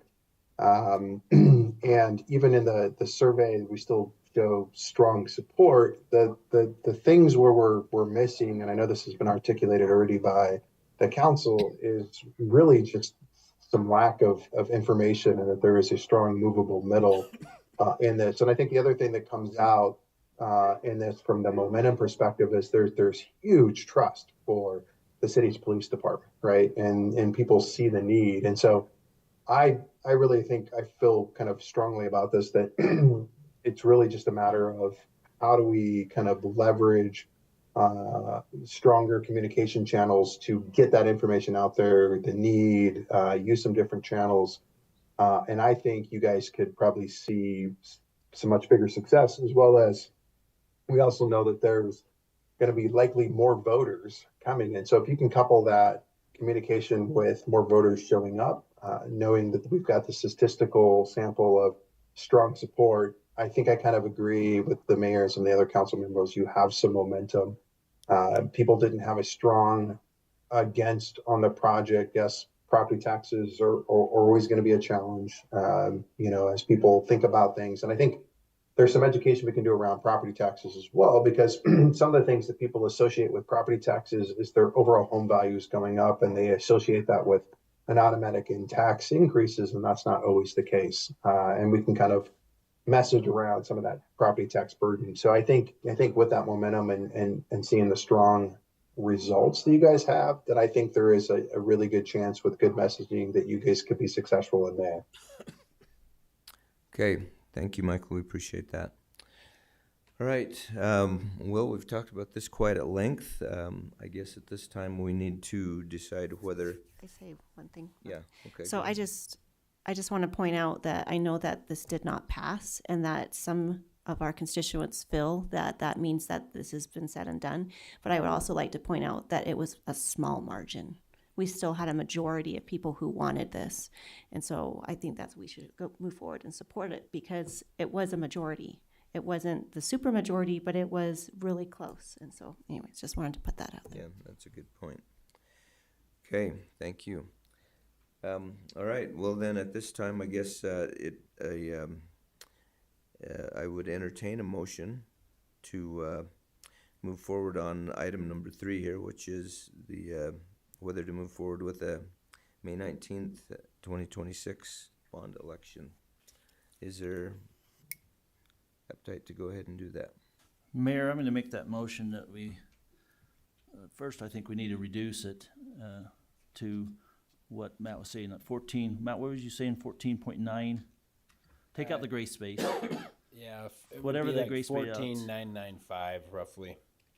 14,995. So take out the gray space, reduce it down, understanding that was a concern of our citizens, but to go forth with the lower amount and put it back on the ballot for May to see if we can get the police department bond passed. Okay, all right, so there's a motion on the table to reduce the scope of the project and reduce the amount that we ask for, and to put it on the ballot for the May 19th, 2026 election. Is there a second to that motion? I'll second. Second by Councilmember Reeser. Any further discussion? Yes. Councilmember Mayor, Nixon. if we're gonna do this for the $4 or $5 a month that it's gonna cost the average citizen, if they're gonna vote for it for the lesser amount, they'll vote for the higher amount. For the very small amount that it's gonna cost them per month. I would suggest that we go for the full amount. For the same amount? But that's, I'll vote for whatever Mr. you Mayor, decide. Yes, go I ahead. think it's a good faith measure to show that we listened to actually lower it. Because it shows that we are coming back, we're taking back your feedback, we're listening, and that we are taking on a project that might seem smaller. It goes towards that trust that they feel like they might not have in us, that we are listening and we are, even though it is only $4 or $5 more to the public, it might mean more than that. It's a trust, maybe a trust issue. Okay, Mayor. all right. Mayor. Any further? Yes, go ahead. And sitting through the steering committee yesterday and going through this, I agree to, let's leave the gray space and go, but as we discussed it through the committee and looked at that, we felt like it was a good faith, good understanding, but also we could design it, talking headwaters, that we could add on with a reasonable amount without costs by designing it the way if we need to. And we're still given a facility that lasts us probably 10 years. I like the facility 20 years to 30, but understanding that the taxpayers did not vote for that that we felt like this was good faith. So that's why I'm saying that. I do agree that the gray space is not that much more to go 20 years, but I'm worried if we go back on the exact same amount, it looks like we just ignored them and threw it back on, and I don't want to do that either. Yeah, that's a good point. Can we, before that? Yes, go ahead. Can we handle that question though by answering other questions, the questions that were things like the city having the capacity to fulfill, right? Demonstrating that it's possible, demonstrating that we're gonna be tight on we're gonna make sure that every dime is being used properly, et cetera, right?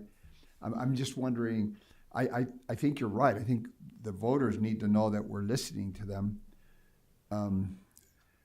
But can we answer that question without money? In other words, without lowering the cost of that building, without dropping it to something else, looking at it the way it was, looking what we were looking for. Yeah, I think your comment right at the end is powerful. 10 years, bam, it's here, right? We're looking 20 years down the line. We're looking at something that's just great. So I wonder. I'm just wondering if we can handle that issue by demonstrating that we're answering a whole bunch of other questions that they had, and keeping the project as it is. I think just an answer to that people might not see that. Even though we put door hangers out, we do all this information campaign, people might not see those answers, but they will see on the ballot that it is reduced. And so you might have voters who would not know that the things have been reduced or things like that, and then they go in and they see it on the ballot, and they might vote yes where they were going to vote no. So I would be concerned, because I know that we have all these different ways of reaching and communicating with people, but I also know, having had to try to reach people for the last 9 years, it is really hard to reach all the people. It doesn't matter what you do, you're always going to miss people.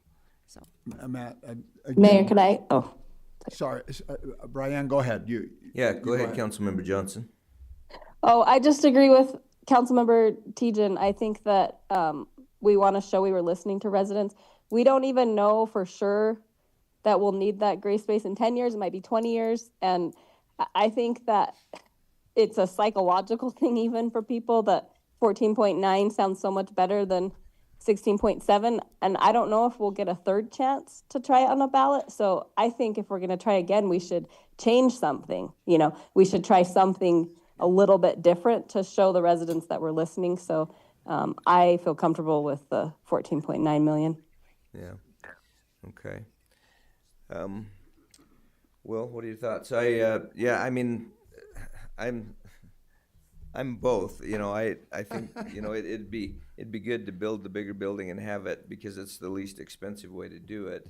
But on the other hand, you know, the school district has built their buildings kind of for the need now, and then they've added on, and it's not been too difficult to add on as needed, and I think that's what we're talking about here, and so I guess I'm kind of leaning that way. Yes, Councilmember Reeser. Yeah, I don't know if it's apples to apples, but teaching at the high school, they did an addition on the high school, and you can't even tell.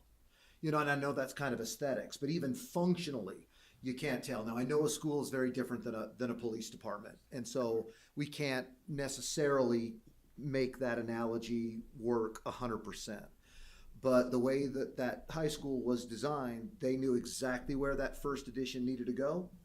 It matched up perfectly, and you would never know inside or outside that it's an addition. And we did have to move some teachers around, and that irritated some people, and that was difficult. It was a challenge. I'll be honest with you. Us in the social studies department, we lobbied hard not to move. You know, that kind of thing. But it worked well. So if there's a way to do that with the police department, then I think we then can accommodate that, but also let the voters know we hear you. We heard your concerns. We still have this need. We've heard your concerns, so we've gone back to the drawing board in a sense. We've looked at other options, so we're trying to accommodate how you feel with your tax burden and accommodate what the police department needs now, which is our primary concern, and do everything we possibly can to make it feasible in the future to add on with the least cost and the least disruption as possible.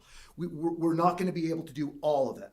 We can't do all of those things, it seems, right now. We tried it the first time and we were unsuccessful. So now we've got to come up with something that can address, I think, all of those areas. And I think this is a good route. Lowering it to eliminate the gray space, build that trust with the voters, really do everything we possibly can to educate them on the reality of the situation, and put it on the ballot for May. Mr. Mayor, Yes. I know that a lot of the council wasn't just a few of us there on the steering committee, but I directly asked Headwaters, okay, can we design this if we take out the gray space? Because that was my big concern, that we not looking for the future, because I don't want to come back to the voters in a few years and say, look, we got to add on right now because we're behind. We don't know what the future is, but we do.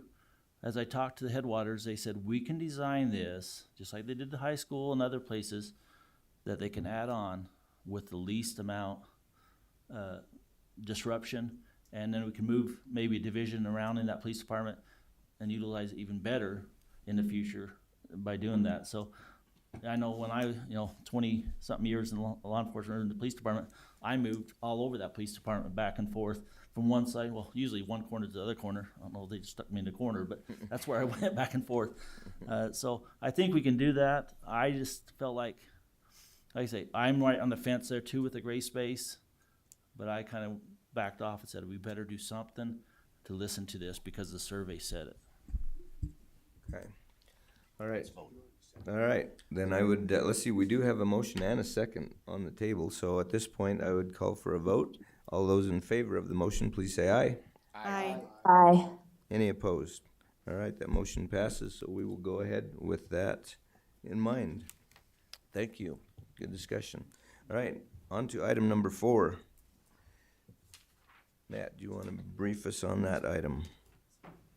Yeah, and just so you guys know, we'll bring back a ordinance in the next meeting that will reflect what you just motioned, so that you can read.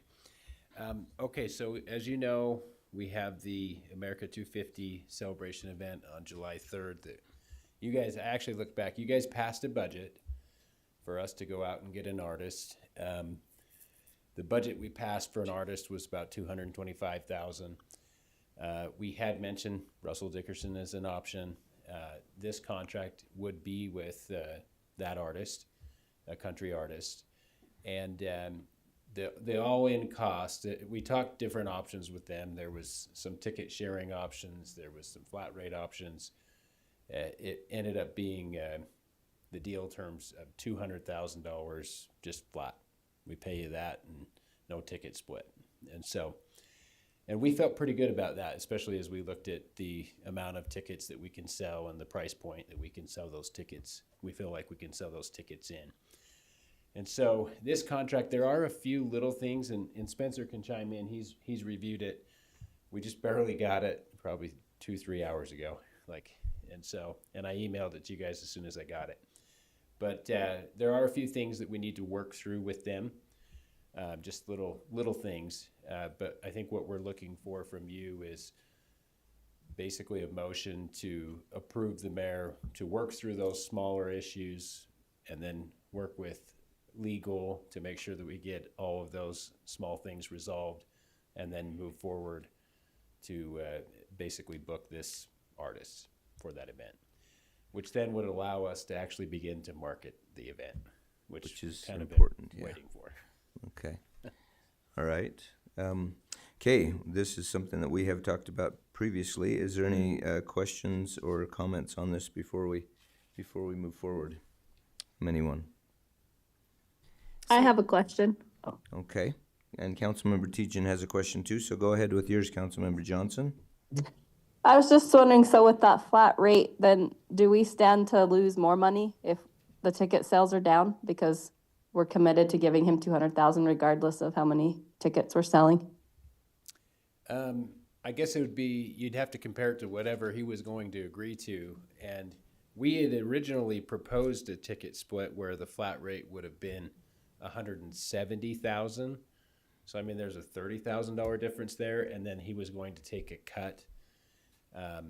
But as we analyzed it, honestly, we felt like we could meet the target number of sales, if you will, at an average ticket price, and be better off doing this flat rate at $200,000. And so that small group that analyzed that. And so I don't know if that's totally answers your question, but we could have potentially maybe saved $30,000 if he would have agreed to that, which he did not. He would have probably negotiated somewhere in between those two, I would imagine. But we really did feel like this was a better option. And it also gives us more on the positive side if we are able to sell more tickets, right? We're able to recoup a lot more cost. Right. Councilmember Teachin, did you have a question? Yes, so what is the budget adjustment that we're looking at? So that actually, you guys actually approved the budget adjustment. So we're not doing in another budget November. adjustment tonight? It's really to approve the contract. Okay. The budget adjustment did include up to $225,000 for an artist, and this is $200,000. So it's slightly lower than what that budget was.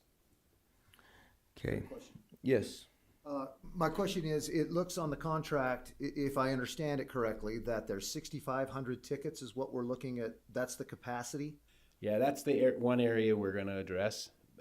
Actually, the original capacity that the school district gave us was there's about 6,500 bleacher seats. We can also sell tickets for standing on the field. Okay. And the school's good with that. And so that was something that they missed because we told them it was more like 9,500 tickets. And depending on how much space you allocate for standing room, you can actually do more than 9,500. It's just, we looked this up with our production manager, John, and that's a separate contract, by the way, that we're working on. And basically, there's a standard of how many square feet each person needs in a standing area. And you can kind of go 3 feet, 4 feet, 5 feet, and you can do the math right pretty quick. Like you can expand that number if you shrink that footprint area. But we wouldn't really need to do that until we hit 9,500 tickets, right? And if we hit 9,500 tickets, this is going to be a highly successful event. I mean, What number would we need to hit to break even? with this kind of a Oh, contract? shoot, I didn't bring it with me, but, you know, we were kind of, I believe it was in that 4,700 range based on the $42 average ticket price. Okay. And so, and then that's the other thing that we're still looking at. As you look in the contract, it says to be determined ticket price. There has been, and this is where I think the committee would come into play, is we have to take back our ticket prices back for them to approve. And so you have to kind of decide, do we want to do a lower ticket price and just try to sell more tickets? Or do we do a little higher ticket price and maybe sell less tickets? But I think that we're looking at probably right around $38 to $42 on those bleacher seats is kind of, I think, the ballpark we're recommending. So does that Yeah, go ahead. does that cost include, that number of tickets we have to sell, does that include not just the performer, but also the security and all the setup and all of the overhead that is also involved in Yeah, this? but we are considering that we are bringing in donations, right, to offset some of that cost. A And lot so, of it, actually, yeah. So we already have, and I should have brought that, sorry, but I think we're like right in the 60 to 70 range, already fully committed on donations. And Okay. we think that number will continue to grow, especially once we know who the artist is. Yeah, and we can go actually out. already do have another commitment for some more donation along, cash donation along with some advertising donation that he does on the radio that will help us with that cost too. So there's more interest in that, yeah. Yeah, and Mr. then, Mayor, Mr. Mayor, we've got to remember, the county's committed $100,000. that's what I was gonna say, So yeah. it's not all on our shoulders. Right. So, Yeah, you they're know, carrying some of that. Okay. You gonna make a motion? No, I was just gonna say the same thing, that we gotta understand this is the whole community, county, city. That's not just us. I mean, this is for the whole area. We're just trying to give a facility for everybody, so. Okay, great, thank you. And we still are looking at doing something on the 4th, right? Yeah, in fact, I was just gonna mention that I think I mentioned this to you, but if I didn't, I mentioned to the chamber, in the Chamber of Commerce meeting, they're kind of excited about this because they feel like they wanna do family activities on, the night before the 4th, maybe even going forward. You know, not that we're gonna do all of this, but they're thinking that for the community celebration, they might want to try to do that on the evening before the 4th all the time because they struggle to get people to volunteer for their party in the park on the 4th because everybody's, you know, going to barbecues with their family and going to Melaleuca fireworks or whatever. And so they struggle to get volunteers on that day. So they were pretty excited. And I actually gave them your name, Alicia, and Brianna, your name, and Bill. You had a lot of good ideas for some of those things. So I gave them you three council members' names to be on that committee to help with coming up with ideas for the family celebration, and they're pretty excited about that actually. So, did you? Okay, good. So yeah, so that's kind of the plan for that part of it, and that I think is something that maybe will continue moving forward in future years to be able to continue to have that and have a really fun community celebration on, you know, maybe we call it Independence Day Eve or whatever, you know, kind of a thing. But the Chamber of Commerce is pretty excited about that possibility. So there's going to be fireworks on the 3rd and on the 4th? Yes. Is that what you? Yeah. Okay. Yes. Yeah. We're planning, and we already have the company contracted to do the fireworks in the 2 locations on the night of the 4th here as well. So that'll be in addition to all of this that we're planning. So Mayor, Yes, just go ahead. quickly Matt mentioned this contract and tweaking a couple things, just for your information. This isn't a contract that was just kind of cold thrown at us. We did some pre-negotiation and at a number, we've had a lot of correspondence, kind of pre-negotiating some terms, including some inclement weather stuff. Matt and I, again, it's industry standard that's being followed, and then we're going to look at an insurance policy to cover our bases there. 2 subsections, again, we received this, it was about 4 o'clock. In my quick review of it, there's 2 subsections that I'll argue with their attorneys about some language. I wouldn't say they're deal breakers, but again, we can tweak that language, and I think we can find a resolution there that wouldn't make me hesitant moving forward.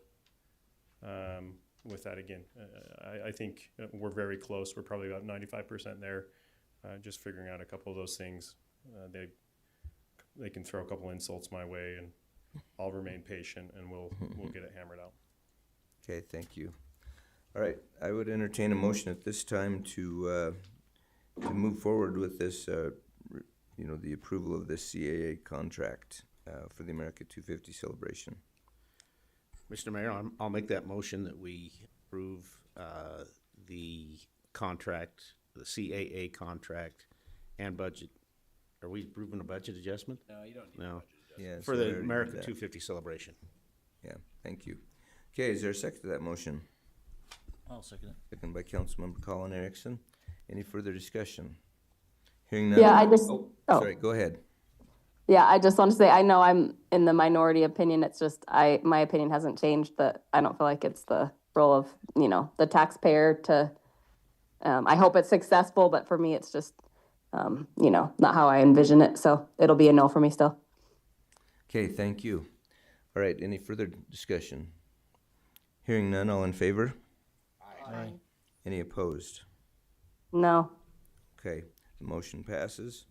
So we will go ahead and get that finalized and move forward. Thank you very much. All right, thank you, Matt. Appreciate, that was a lot. All right, we're gonna move forward with item B, our Public Works Report with Justin Beard. Keith Davidson is at the Idaho Water Users Conference in Boise this week, so we've got his assistant Justin here to update us on Resolution 2022-2026, Notice of Intent to Create Local Improvement District 55 and set public hearing date for February 18th, 2026 at 6:30 p.m. So this, the local improvement district proposed for this year covers 7th South, west of US 20, 4th West, so that's the road along the canal for, I think it's 3 blocks there, Ash Street and Birch Street. That's all of them, right? Yep. That should be all of them. And so the design is underway. They've done the surveys, the property surveys. They have the property, the estimates all ready to send out tomorrow if this resolution passes tonight. And so we're doing an open house on February 11th here at City Hall, and then that would be a week before this public hearing date on February 18th. Okay, and I will note too that we have already met and talked with a lot of the residents, especially on Birch Street. Yeah, right? there was a meeting held with Birch. Yeah. And talked with a lot of them and helped them to understand what we are trying to do and what the costs might be, and had really good discussions with those folks on that street. So that was good.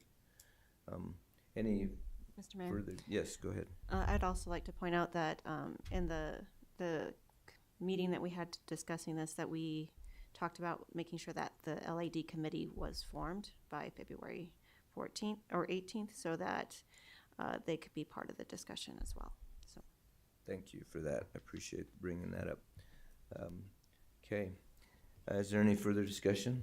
Can I ask then, who is going to make sure that committee is formed? Well, I'll visit with Keith, and yeah, we talked about February 18th being the date, so that is kind of an important thing because we haven't had a date established before. So we've got that date established, and we've got 4 citizens so far on that that have volunteered. We got their name and information, and we want to try to get a few more representatives that represent kind of a cross section of the city, property owners and such. So we'll work to get those established and be able to have that first meeting on February the 18th. So the hearing is on February the 18th. I would imagine that it would be beneficial if that committee would meet before that. I don't know that that would be that beneficial. I don't think that committee will be able to really do anything to change the LID for this year. I mean, that's a pretty monumental task, actually, to do a bunch of research and try to figure out how to change our process away, you know, if we decided we wanted to go away from LIDs and do something else, but that's a pretty monumental task. So I don't think, even if they met a week before, that they'd really be able to do anything to affect this one for this year. So Mayor, can I? Other than, excuse, go ahead. Go ahead, Councilmember Johnson.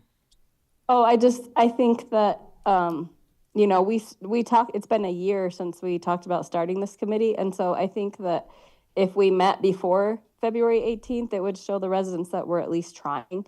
And I wish, I know Keith says he wants a more diverse group, but I wish we could just start with the ones that we have and then keep going as we add more voices, because, so, you know, like I recommended one resident that she told me a year ago that she wanted to be on it. And I worry that we're going to lose the ones that we already have because it's been so long with nothing happening. So I would like to just start with what we have, and we can add to that committee and make it more diverse as we go. So I actually think it would matter if we met before, because we could tell the residents, hey, look, we're trying. We said we'd try, and we're trying. Yeah, that's a good point. Sorry, what? I would second that we need to, it's been almost a year since we've been talking about, I mean, I wasn't on council, but I've been following it. That's been something we've been telling the community we're gonna do, and there's just been this kind of a stall waiting for the right people, and I think it's Yeah, I think we're really hoping that we would get more people, you know, given the, I don't know what's the word, given the interest in LIDs, I think we were hoping that more people would step forward and want to be on that committee, and you know, we haven't seen a lot of that, but that's fine. You know, we can move forward with who we've got, and yeah, you know what, and February 18th, I mean, there's nothing magic about that date, really. In fact, when we said that, in my mind, I was thinking that it's closer than it is, but it will come up on us pretty quick because we're January 21st, right? So Mayor. that's not very far away. Mayor, Yes? if anybody is interested, anybody else, have them contact me or send them my way. I'll get that link to the form. Hopefully you all still have it. Alicia, I'm not sure if you do or not, but I can get it to you. And Bill, I don't remember if you got it or not, but I don't know if is your microphone on. it is on. Okay. But Okay. yeah, if we could get it submitted. Well, so let's we do have this it. then. And in fact, if any of you have anybody else that you know that might be interested, let's submit them to Deborah, if you would, please.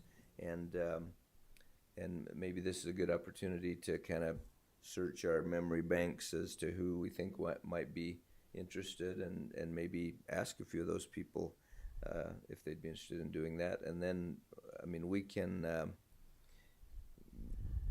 move that date forward. Maybe, I don't know, you know, if we move it a week forward, February 11th or something like that, that gives us, what, 2 weeks or 3 weeks, I guess, almost, to be able to try to you know, get some emails out to people and schedule something. And I guess we can't necessarily say exactly what day, because we've got to kind of gauge that by what day people are most available. But at least we can say, let's try to get it done, you know, by maybe a week before the February 18th date, and see what we can get going by then. Mr. Mayor, We're planning if to I do. might, Oh, sorry. oops, sorry. If I could make a suggestion, I think it would be beneficial if we assigned one of the council members that are on that committee to head that up and make sure it happens. Then that way we're you know, we got somebody there that's gonna organize it and put it together. Mayor, you've got a lot of other things going on. Yeah. Plenty of other things. I think we could take that on as a. Here, as a Eric council. volunteering. Yeah. I'm not on the committee, Well, but I don't know who is. but- and I'm fine with that if you want to have a council liaison person that's kind of the driver of that. Did you say something, Justin? I was just going to mention February 11th is the open house when people can come here and learn more about the LID. Oh, yeah. If you wanted to have it before that, but yeah, I don't know if we'd be able to get it organized, but we can certainly try. You know, if we wanted to try to do it a little bit before that, it probably wouldn't be much before that, but you know, we can certainly see if that would work. I don't know, is Councilmember Johnson, is that something that you would be interested in taking on, or not? Sure. Yeah, I can do that.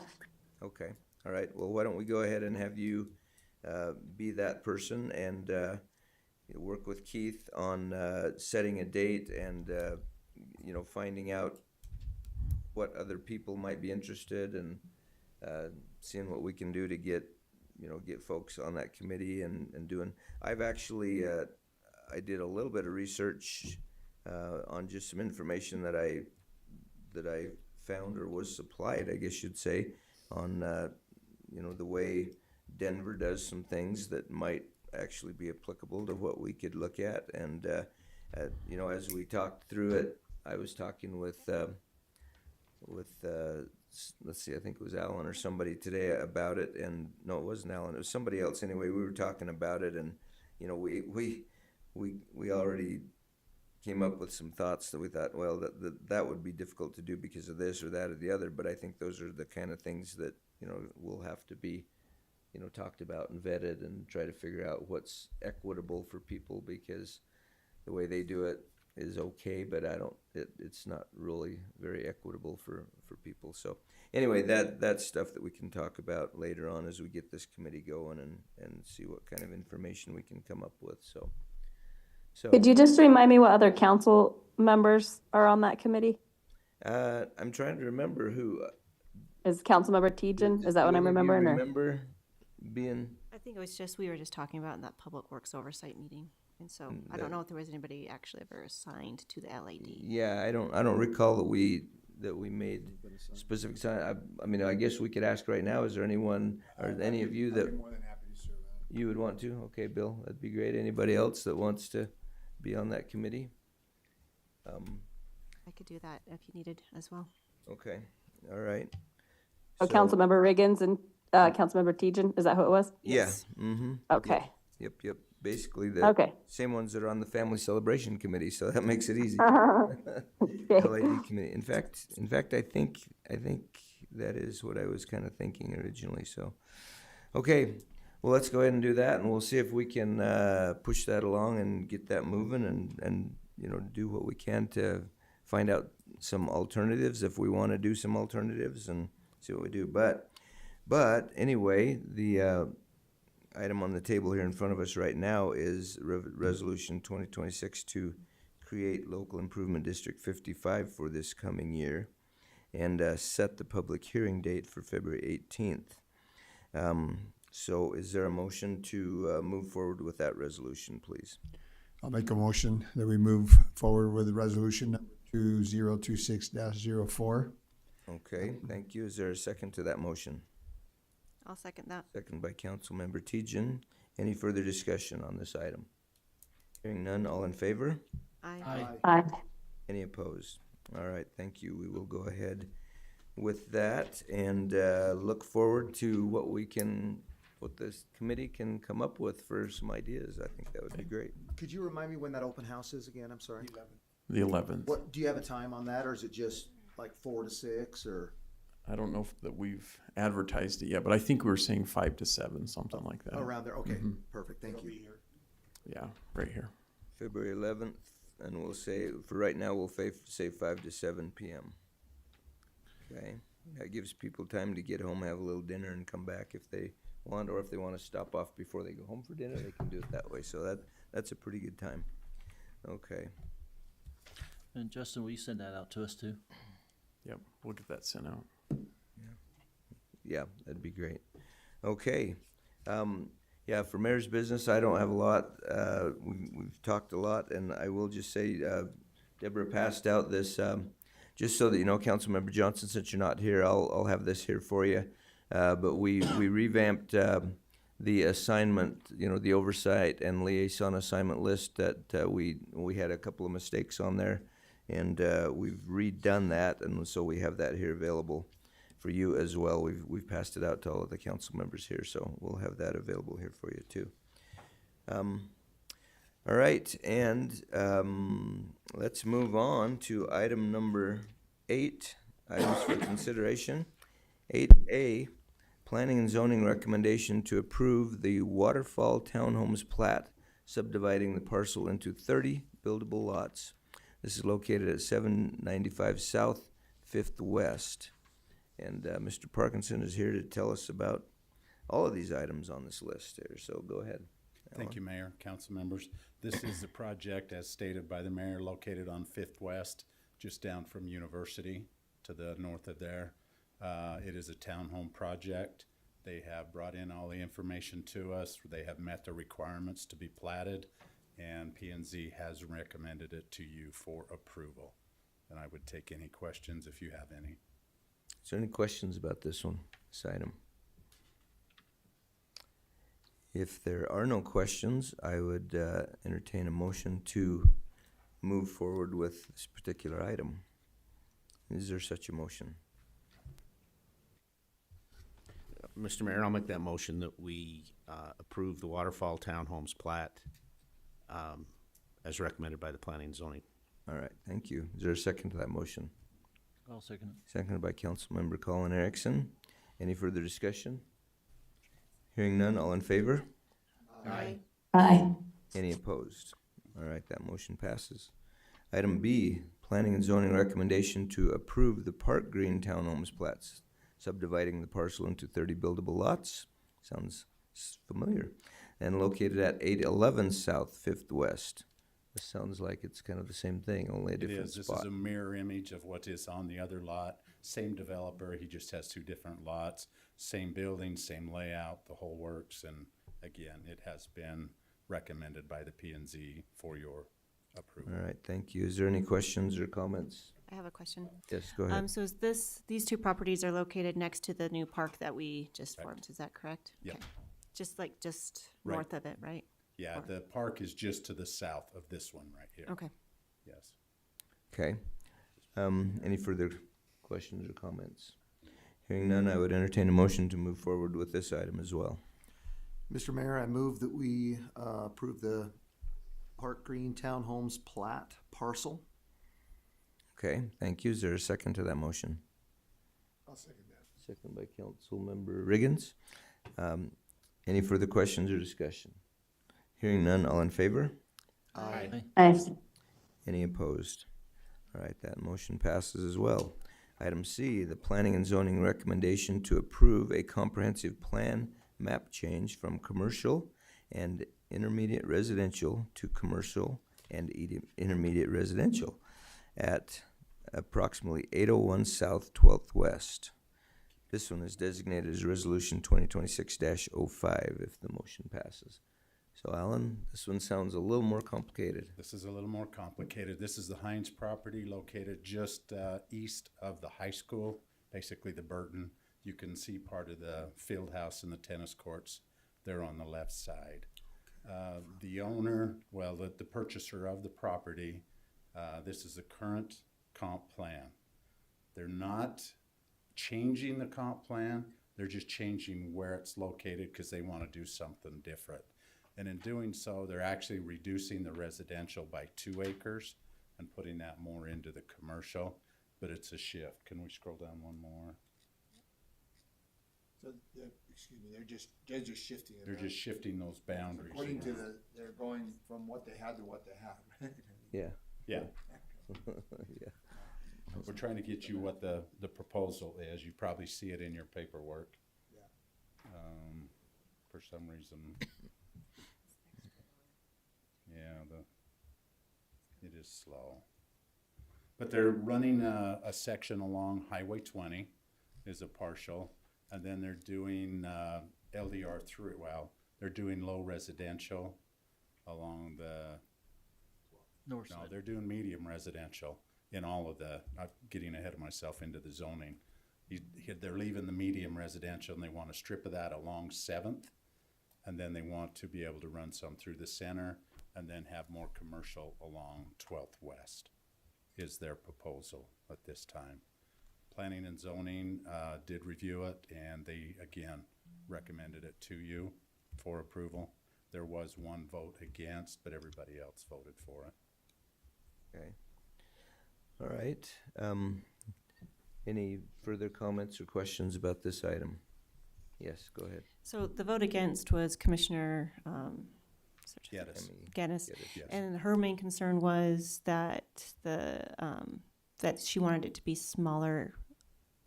She wasn't quite comfortable with how they had moved it around. Okay. But the interesting part is she then turned around and voted for the zoning. Okay. Okay. Any other questions? Mayor, the only, Yes. the only comment I have is that it's staying within the comp plan, which is good. I think we set that comp plan up to understand the growth of our community, and it's staying within that. It's not changing the comp plan. Here's the actual proposed comp plan change to where the new boundaries will be. So you got the commercial right there next to 20, intermediate residential in the center, and then the commercial along 12th West. Okay. All right, if there are no other questions or discussion, I would entertain a motion to move forward with this item as well. Is there such a motion? Just one more question. Is there multiple access and egress out of There- the housing, the residential area?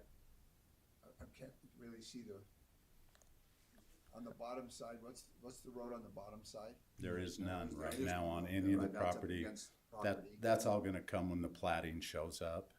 Okay. So their only entrance is up on top then, they're coming in? They may run something through the center of the housing, they may run it along the end. We haven't seen any So they'll have to, proposals. we'll still have to approve. You'll that, still right? have to approve And what they fire present. department's involved and all that. Correct. Okay, Yeah, all right. yeah, Yeah, that'll come with that's the a whole other process. process. Okay. Yeah. There'll be some requirements to do that Yes. access in there. Good questions, though. Yeah. Mayor, Okay. Mayor, I'll make that motion to approve this comprehensive Okay. map change. All right, thank you. Is there a second to that motion? I'll second that. Councilmember Riggins seconds. Any further discussion or questions? Hearing none, all in favor? Aye. All right, any opposed? All right, thank you, that motion passes. And we will move on to item number D, which is the planning and zoning recommendation to approve a zone change from rural residential 1 to low-density residential 3, medium residential 2, and regional business center zones at approximately 801 South 12th West. This would be designated as ordinance number 1342 if the motion passes and considered first read. Okay, so this is really the same thing, only just the zoning part of it, right? We're trying to pull it up right now, Mayor. Okay, we'll pull that up so that we can see what we're talking about here on the zoning. Okay, we went to the actual proposed here. So you can see that the commercial along 20, they want to do RBC, which is Regional Business Center, and then they also want to do that along 12th, the Regional Business Center. They want to do the MDR2 further away from the residents to the north, and that's why they're proposing the LDR3 up against 7th, because that's the lowest you can allow in an intermediate, is that LDR3. So they can't go any lower than that. But that's the proposal as it sits right now.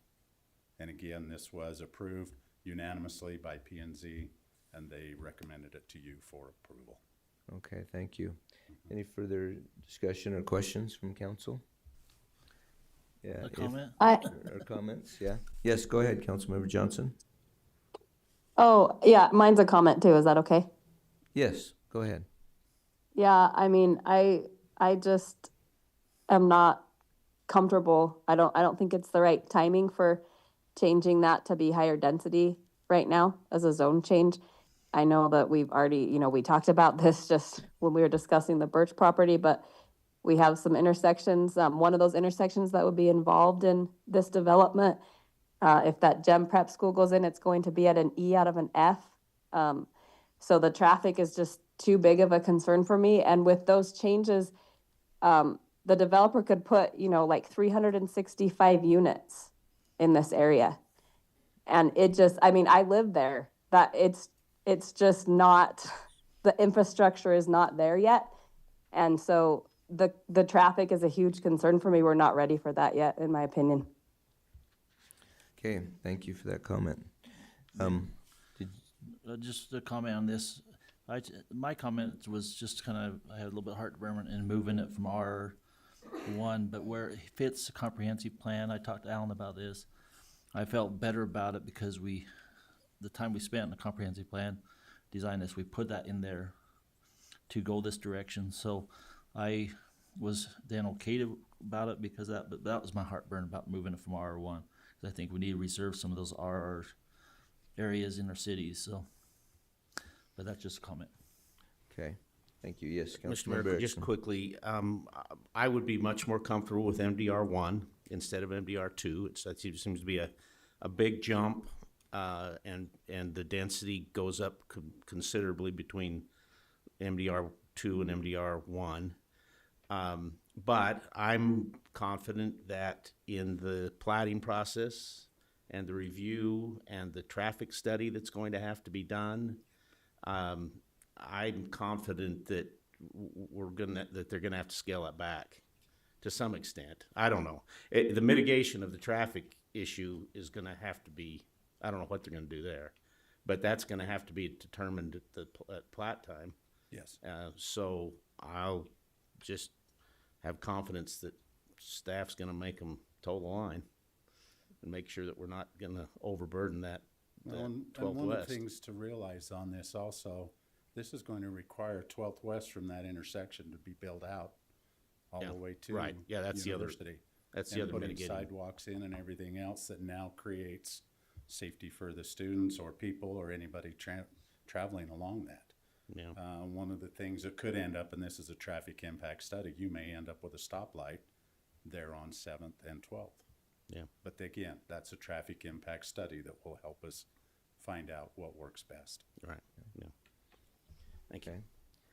All right. Mr. Mayor. Yes, go ahead. I agree with Councilmember Johnson on this, that area, we've heard time and time again from the residents that they just feel like it is very congested and the traffic is an issue. And I think that is a big jump to MDR2 as well.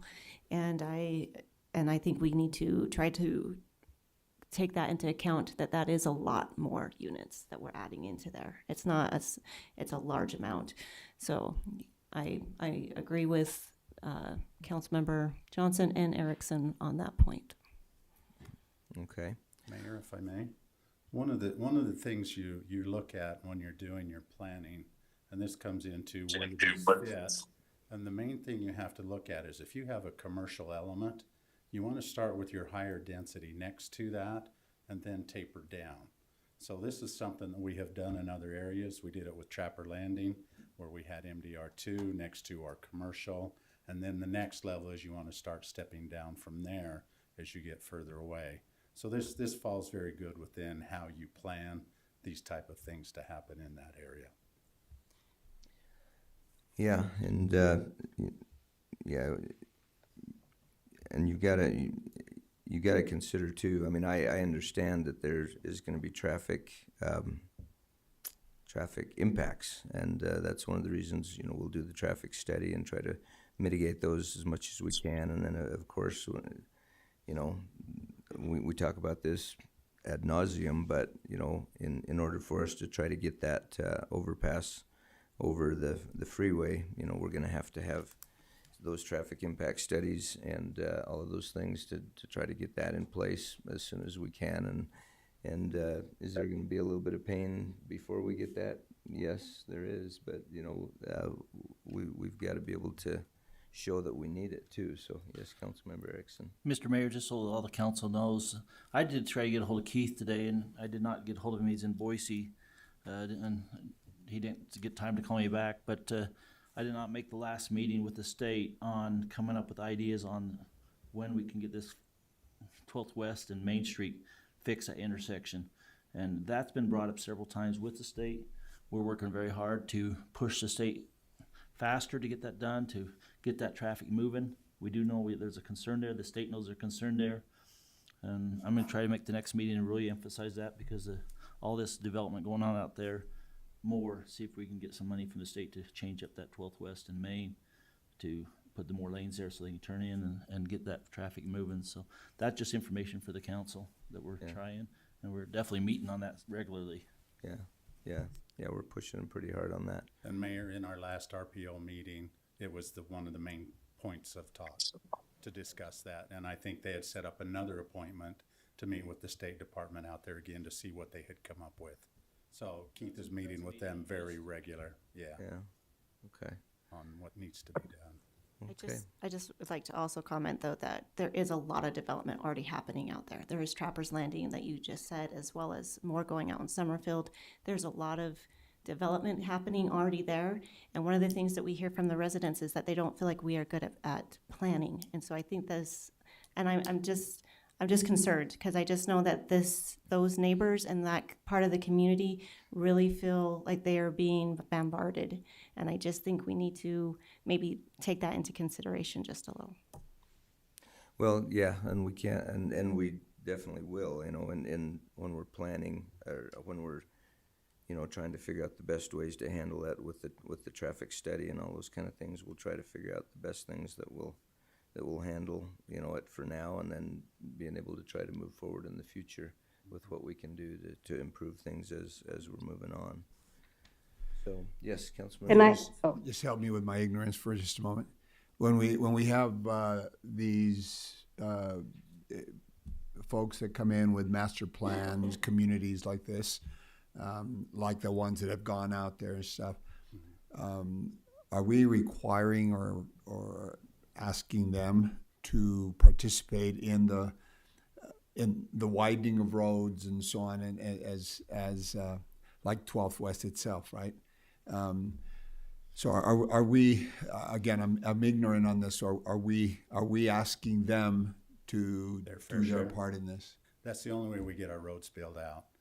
Development like this, they're gonna come in and build out the significant half of 7th South, which will include their share of the pavement, the sidewalk, the landscape strip, curb and gutter, all of that will be built by the developer. Same thing on 12th, their share of that will be done. Any sewer water that needs to be extended has to be extended. And there's at their cost. And if their traffic impact study says we need a stoplight at 7th and 12th, they're gonna pay their proportionate share of that stoplight. Okay. Which any mitigation they do, they'll get charged their share. Okay. Could I have a comment too? Yes, you certainly can. I do think it's important to point out, though, that like you said, it's a share. And so, when we were talking about Gem Prep, I think Keith told me that their portion of the intersection on 12th West and Main Street would be about 18%. And so a share is a lot different than them paying for all of it. We still have to come up with the other money. And so it could be like, how many years before we get that intersection fixed? And residents have to live there. And even if, so 7th South is the only way in and out for this development, right? And that intersection is going to be at an E if the school is built. And there are 2 ways into the main city off of 12th West. And that's the thing I think we have to remember, is that the majority of people who live there are heading into the main part of the city and back out again. And there are 2 ways basically to do that, to get to where you're going. And I also want to point out that the comprehensive plan says that for intermediate residential, there should be walkability, and there is no walkability there right now. And so we're going to have children living there, and there's not good sidewalks, there's not trails. You can't walk there. And so I disagree with it. And also, Keith told me, I had a question about this because in planning and zoning, it was said that the priority overpass was 7th South, but Keith told me it was Moody. So I was wondering, could someone clarify? Yeah, that's, no, that will be determined by us, and I think we've pretty much made it clear that Seventh South is more important than Moody. At least that's my feeling. In the meetings I've been in, it's been Seventh South. The studies will show that, I believe, but we're definitely pushing Seventh South to be number one, Moody number 2, and Poline number 3. Yeah. Okay, well, I do think it's still important to point out that the funding is not there for that. So it could be 10 years before we get an overpass. So we can't count on that right now as we're putting in developments. We can't say, oh, we're going to have this overpass over Highway 20 because that's just not the case at this time. Well, it's true. I mean, it could be a while, but, you know, I mean, that's what we said about the diverging diamonds too. And, you know, we got them pushed through faster. Yeah, it still took about 10 years from when we started talking about it. So. Well, it did, but we thought it was going to be longer than that. My point was that we got them actually done quicker than we thought, because we didn't think we were going to get them done that fast, and they actually moved them up because we pushed some other information towards them, and hopefully we can do the same with this. That's our goal. And the one that Councilmember Erickson's talking about, the Main Street one, that one we're pushing hard on, and we are, you know, we'll have a share of it. The county will probably have a share of it, the ITD, and you know, and this developer, you know, will have a share of that too. So, you know, yeah, we will have to pay for some of it, but you know, if we can divide it up between as many entities as possible to be able to get it done, that will help us to be able to get it done quicker and at a less cost to us. And then, you know, if we can get these developers in place and get their work done, then that will help to get us more walkability out there, because they're going to be putting in the sidewalks and the landscape strip, which is, you know, between the sidewalk and the street, which will make it a lot safer out there for kids to walk along there. So, Mr. Mayor, I have a Yes. question. So, and again, with my, just wondering, because I'm still learning about all this. So if that were to stay RBC and we just lowered the MDR2 to something else, would they still have to put in sidewalks because it's commercial? Yes. So we could still lower the middle portion to a lower density and still have the walkability and all those things that we need. Is that? I mean, that's a possibility, but you gotta think a little bit from the business yeah, standpoint I was too. yeah, I was just Those are clarifying. options, yes. Yeah, because Yeah, it you know, doesn't they've change got to the be able to sidewalk afford to do all of requirements. this stuff. Right. Yeah. I understand. Yeah. Okay. All right. Any further discussion or questions? All right. We have this item. I would entertain a motion at this time that we, let's see, item number D, recommendation to approve a zone change from residential 1 to low density residential 3, medium density residential 2, and regional business center at this 801 South 12th West address. So is there a motion to go ahead with this item? Mr. Mayor, I will make the motion that we approve the recommendation from Permanent Planning and Zoning to the various zones proposed at 801 South 12th West. Okay, thank you. Is there a second to that As motion? proposed. Yes, thank you. Is there a second to that motion? I'll second it. Second by Councilmember Erickson, Colin Erickson. Any further discussion or questions? Hearing none, all in favor? Aye. Any opposed? Nay. No. 1, 2, 3, 4. Okay, that's 4-2, so that motion passes. So we will go ahead with that item and let them know that that has passed. All right, item number E is the Planning and Zoning recommendation to approve a zone change from low-density residential 1 to low-density residential 2 at approximately 301 South 12th West. So, Ellen, tell us a little bit more about this one, please, if you would. This is the Birch property just east of Gem Prep School that's going in. This was brought before you 2-3 weeks prior, longer than that. It's been closer to a month. And they were asking for a comp plan change and going to LDR 3 and then an LDR 2. You guys sent it back to P and Z. During that time frame, the applicant pulled the comprehensive plan change and the LDR three. Now he's just requesting that that whole 13 point something acres be zoned to LDR two. So it would just match through that same area. Okay, I think there's a little over 6 acres that he's rezoning right now. okay. Any questions or comments about this item? All right, then let's, I would entertain a motion to move forward with ordinance number 1341. Okay, go ahead. You know, we've met on this property a lot since I've been on the council in 4 years. I can't tell you how many times we've been over this property. 5. I just want to, yeah, 5. Yeah, he It seems can like tell a you. lot more than that. It seems like a lot, but in looking at that, I just want to, I've heard from the developer, he stated from planning and zoning, that he's really we're going to work with the citizens out there and stuff.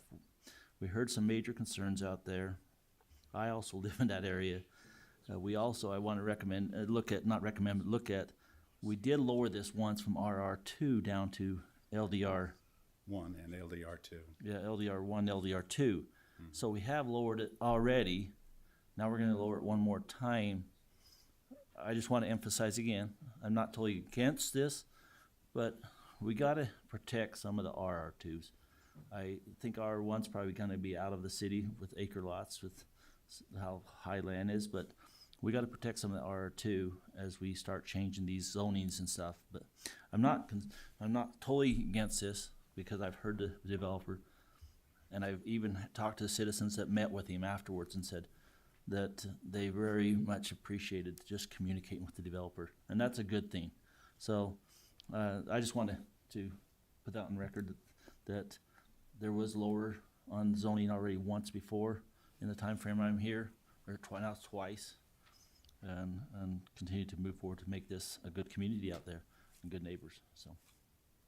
Okay, thank you. Any other comments or questions on this item? If there are none, I would entertain a motion to move forward on this zone change as recommended by planning and zoning. This would be ordinance number 1341. Mayor, I'll make that motion to approve this zone change from on ordinance number 1341. All right, is there a second to that motion? Second by Councilmember Riggins. Any further discussion or questions? Hearing none, all in favor? Aye. Aye. All right, any opposed? All right, that motion passes. All right, let's move on to item number F, which is the planning and zoning recommendation to deny a comprehensive plan map change from low residential to intermediate residential located at approximately 204 South 5th West. Alan? Mayor, thank you. Yeah, as was stated by the mayor, this one is located actually across the street from the mayor's landscape business. It was presented that they wanted to go to the intermediate comprehensive plan and then was going to come in and ask for an increase in the rezone. They were going to ask for LDR 3. Citizens, we had a lot of public comment during that time frame. Overall consensus is this is not the right place to change the comprehensive plan. So they recommended to you to deny the comprehensive plan change. All right. Any comments or questions about this one from anyone? If they were going to come in and put townhomes in some of the areas. There's 2 homes on the property. They wanted to be able to put others around through that area. And so on the backs of the lot. Yeah, you had to be into the LDR 3 to be able to do townhomes. All right. Well, if there are any other questions or comments on that, I would entertain a motion to deny the comprehensive plan map change as stated. Is there such a motion? Mayor, I'll make that motion to deny the comprehensive plan change. Okay. Is there a second? I'll second that. Second by Councilmember Tejan. Any further discussion? Hearing none, all in favor? Aye. Aye. All right, any opposed? All right, that See, do we say that motion I get the motion does pass to deny, right? Okay. That sounds kind of backwards, but. So, Mayor, if I could? Yes. There was going to be a presentation of a rezone of that, but since the comprehensive was denied, then you can't actually ask for a higher zone within that. In the future, we're gonna do things a little different on the recommendation of legal counsel.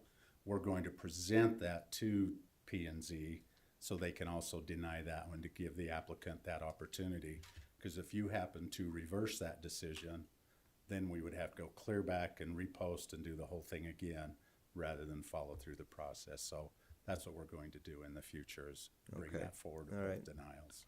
Thank you for that information. All right, item number G is selection of developers for the joint Rexburg City and Rexburg Urban Renewal City Center Downtown Properties RFP. We're gonna have, Matt is gonna present that, this particular item. Go to like page 10. Okay, so I think you guys, some of you are familiar with this. This is, we went through this RFP process a few years ago with urban renewal and then the city, because there's some properties that the city owns and there's some properties that urban renewal owns. So we put this back out. Yeah, that's perfect right there.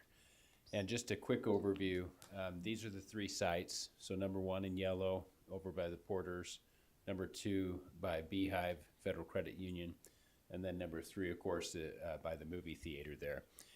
And so we put it out, the RFP, it came back. And I probably should mention, there's a whole, I think that I put it into the packet. There's a whole rubric that evaluates how we score, if you will, these RFPs that we received. And we received back a total of 4 RFPs for all 3 properties, but let me just tell you who was what. So we had one person called Sundance that was location 2 and 3, so the movie theater and Beehive. And then we had a group that's Vision that was just the Porters, the number 1 property. And then we had an individual DPI that actually put in for all 3 properties. And then we had Quill, which is Roundhouse, they go by Roundhouse as well, that only put in on the movie theater property. We had about 9 evaluators on the committee.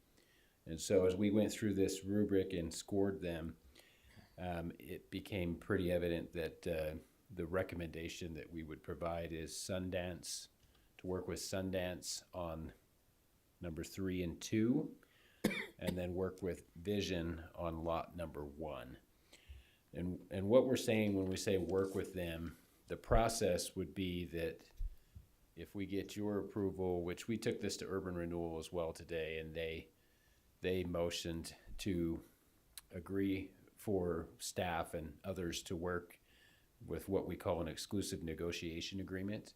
So basically, we have an agreement with that developer to work towards what we call a disposition and development agreement.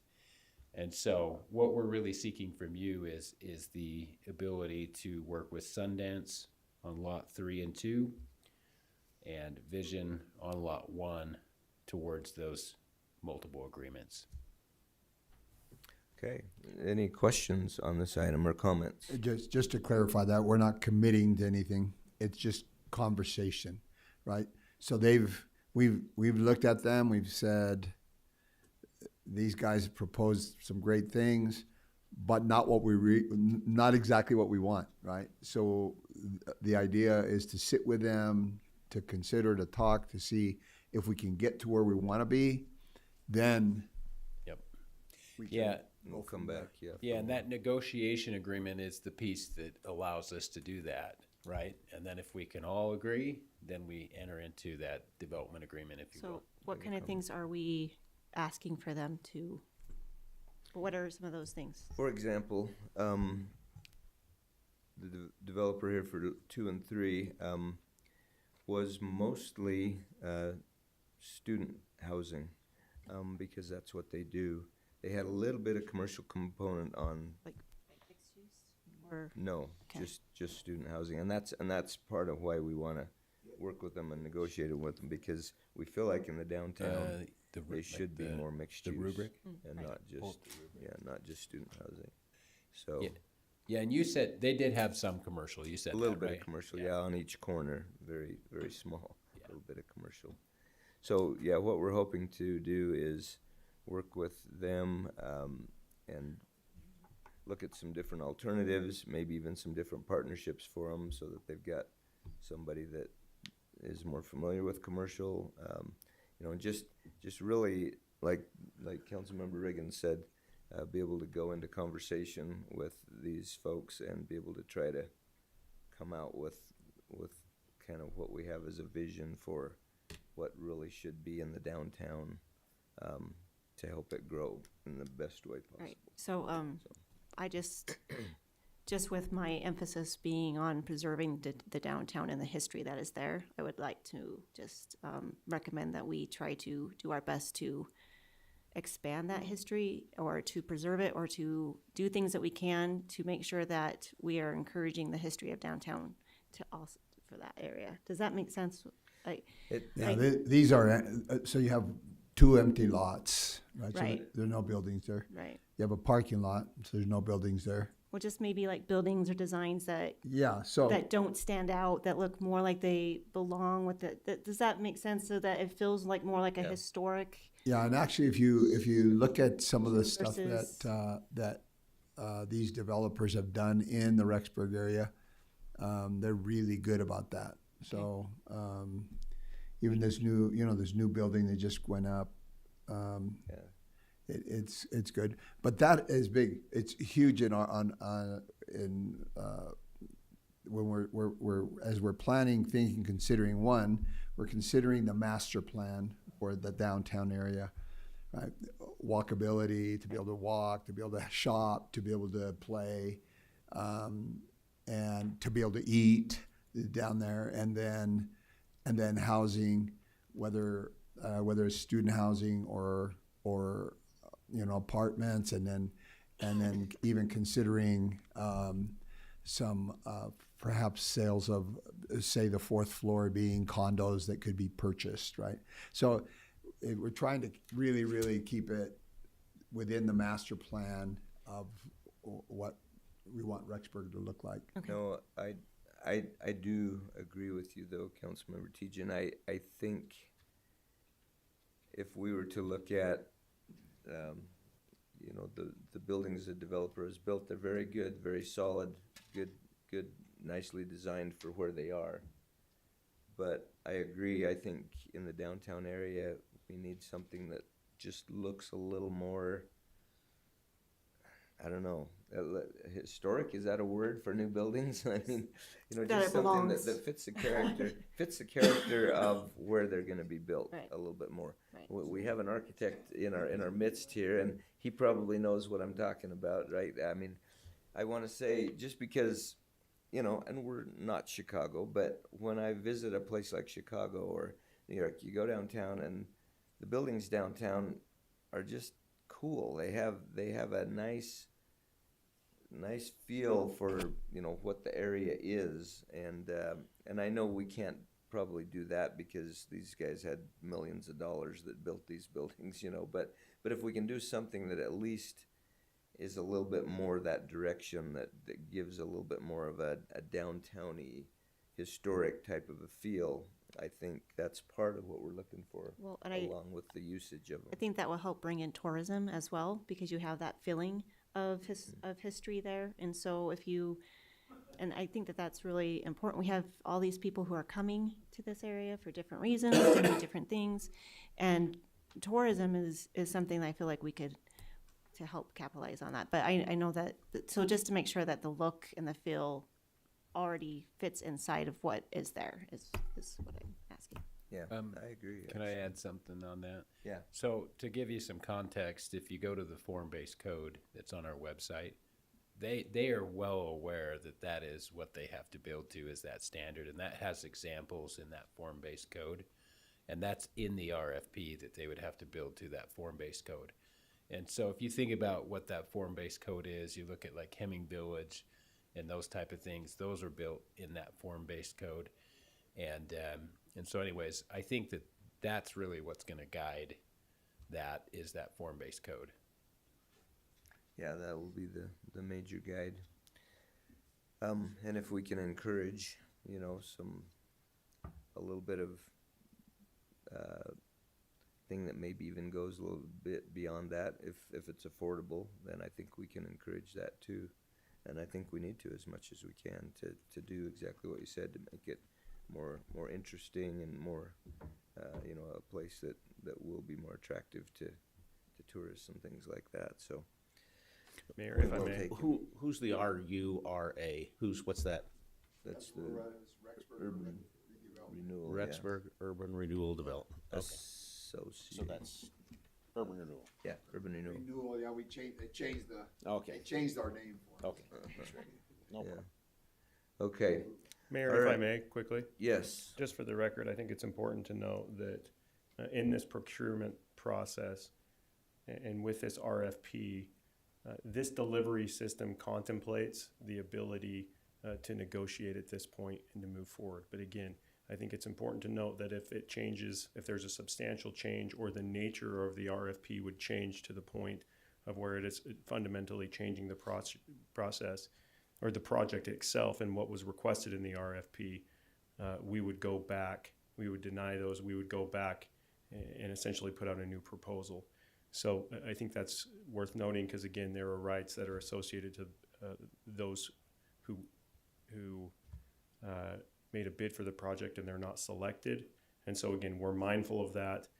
We discuss those things, and if it ever reaches that level, again, it was something that you would be advised of legally. And so I think it's important to note that when we talk about negotiation and some of the changes and concessions being made, that the nature of the RFP is substantially the same that was requested.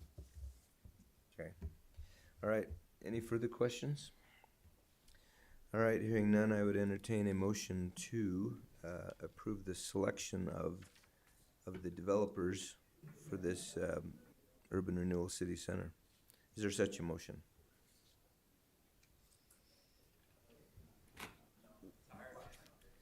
I'll make a motion. I move that I've made we- a lot of motions, so I don't know this. I move that we accept the two highest ranked developers Sundance and Vision. for this city center downtown RFP. Okay, thank you.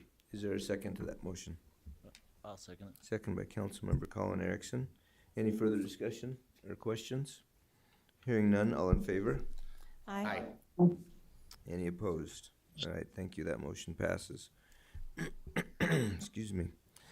All right, item number 9, we have no second readings and no third readings. So we will move on to item number 10, which is the consent calendar, which would be the minutes from the January 7th, 2026 meeting and the approving of the payment of the City of Rexburg bills.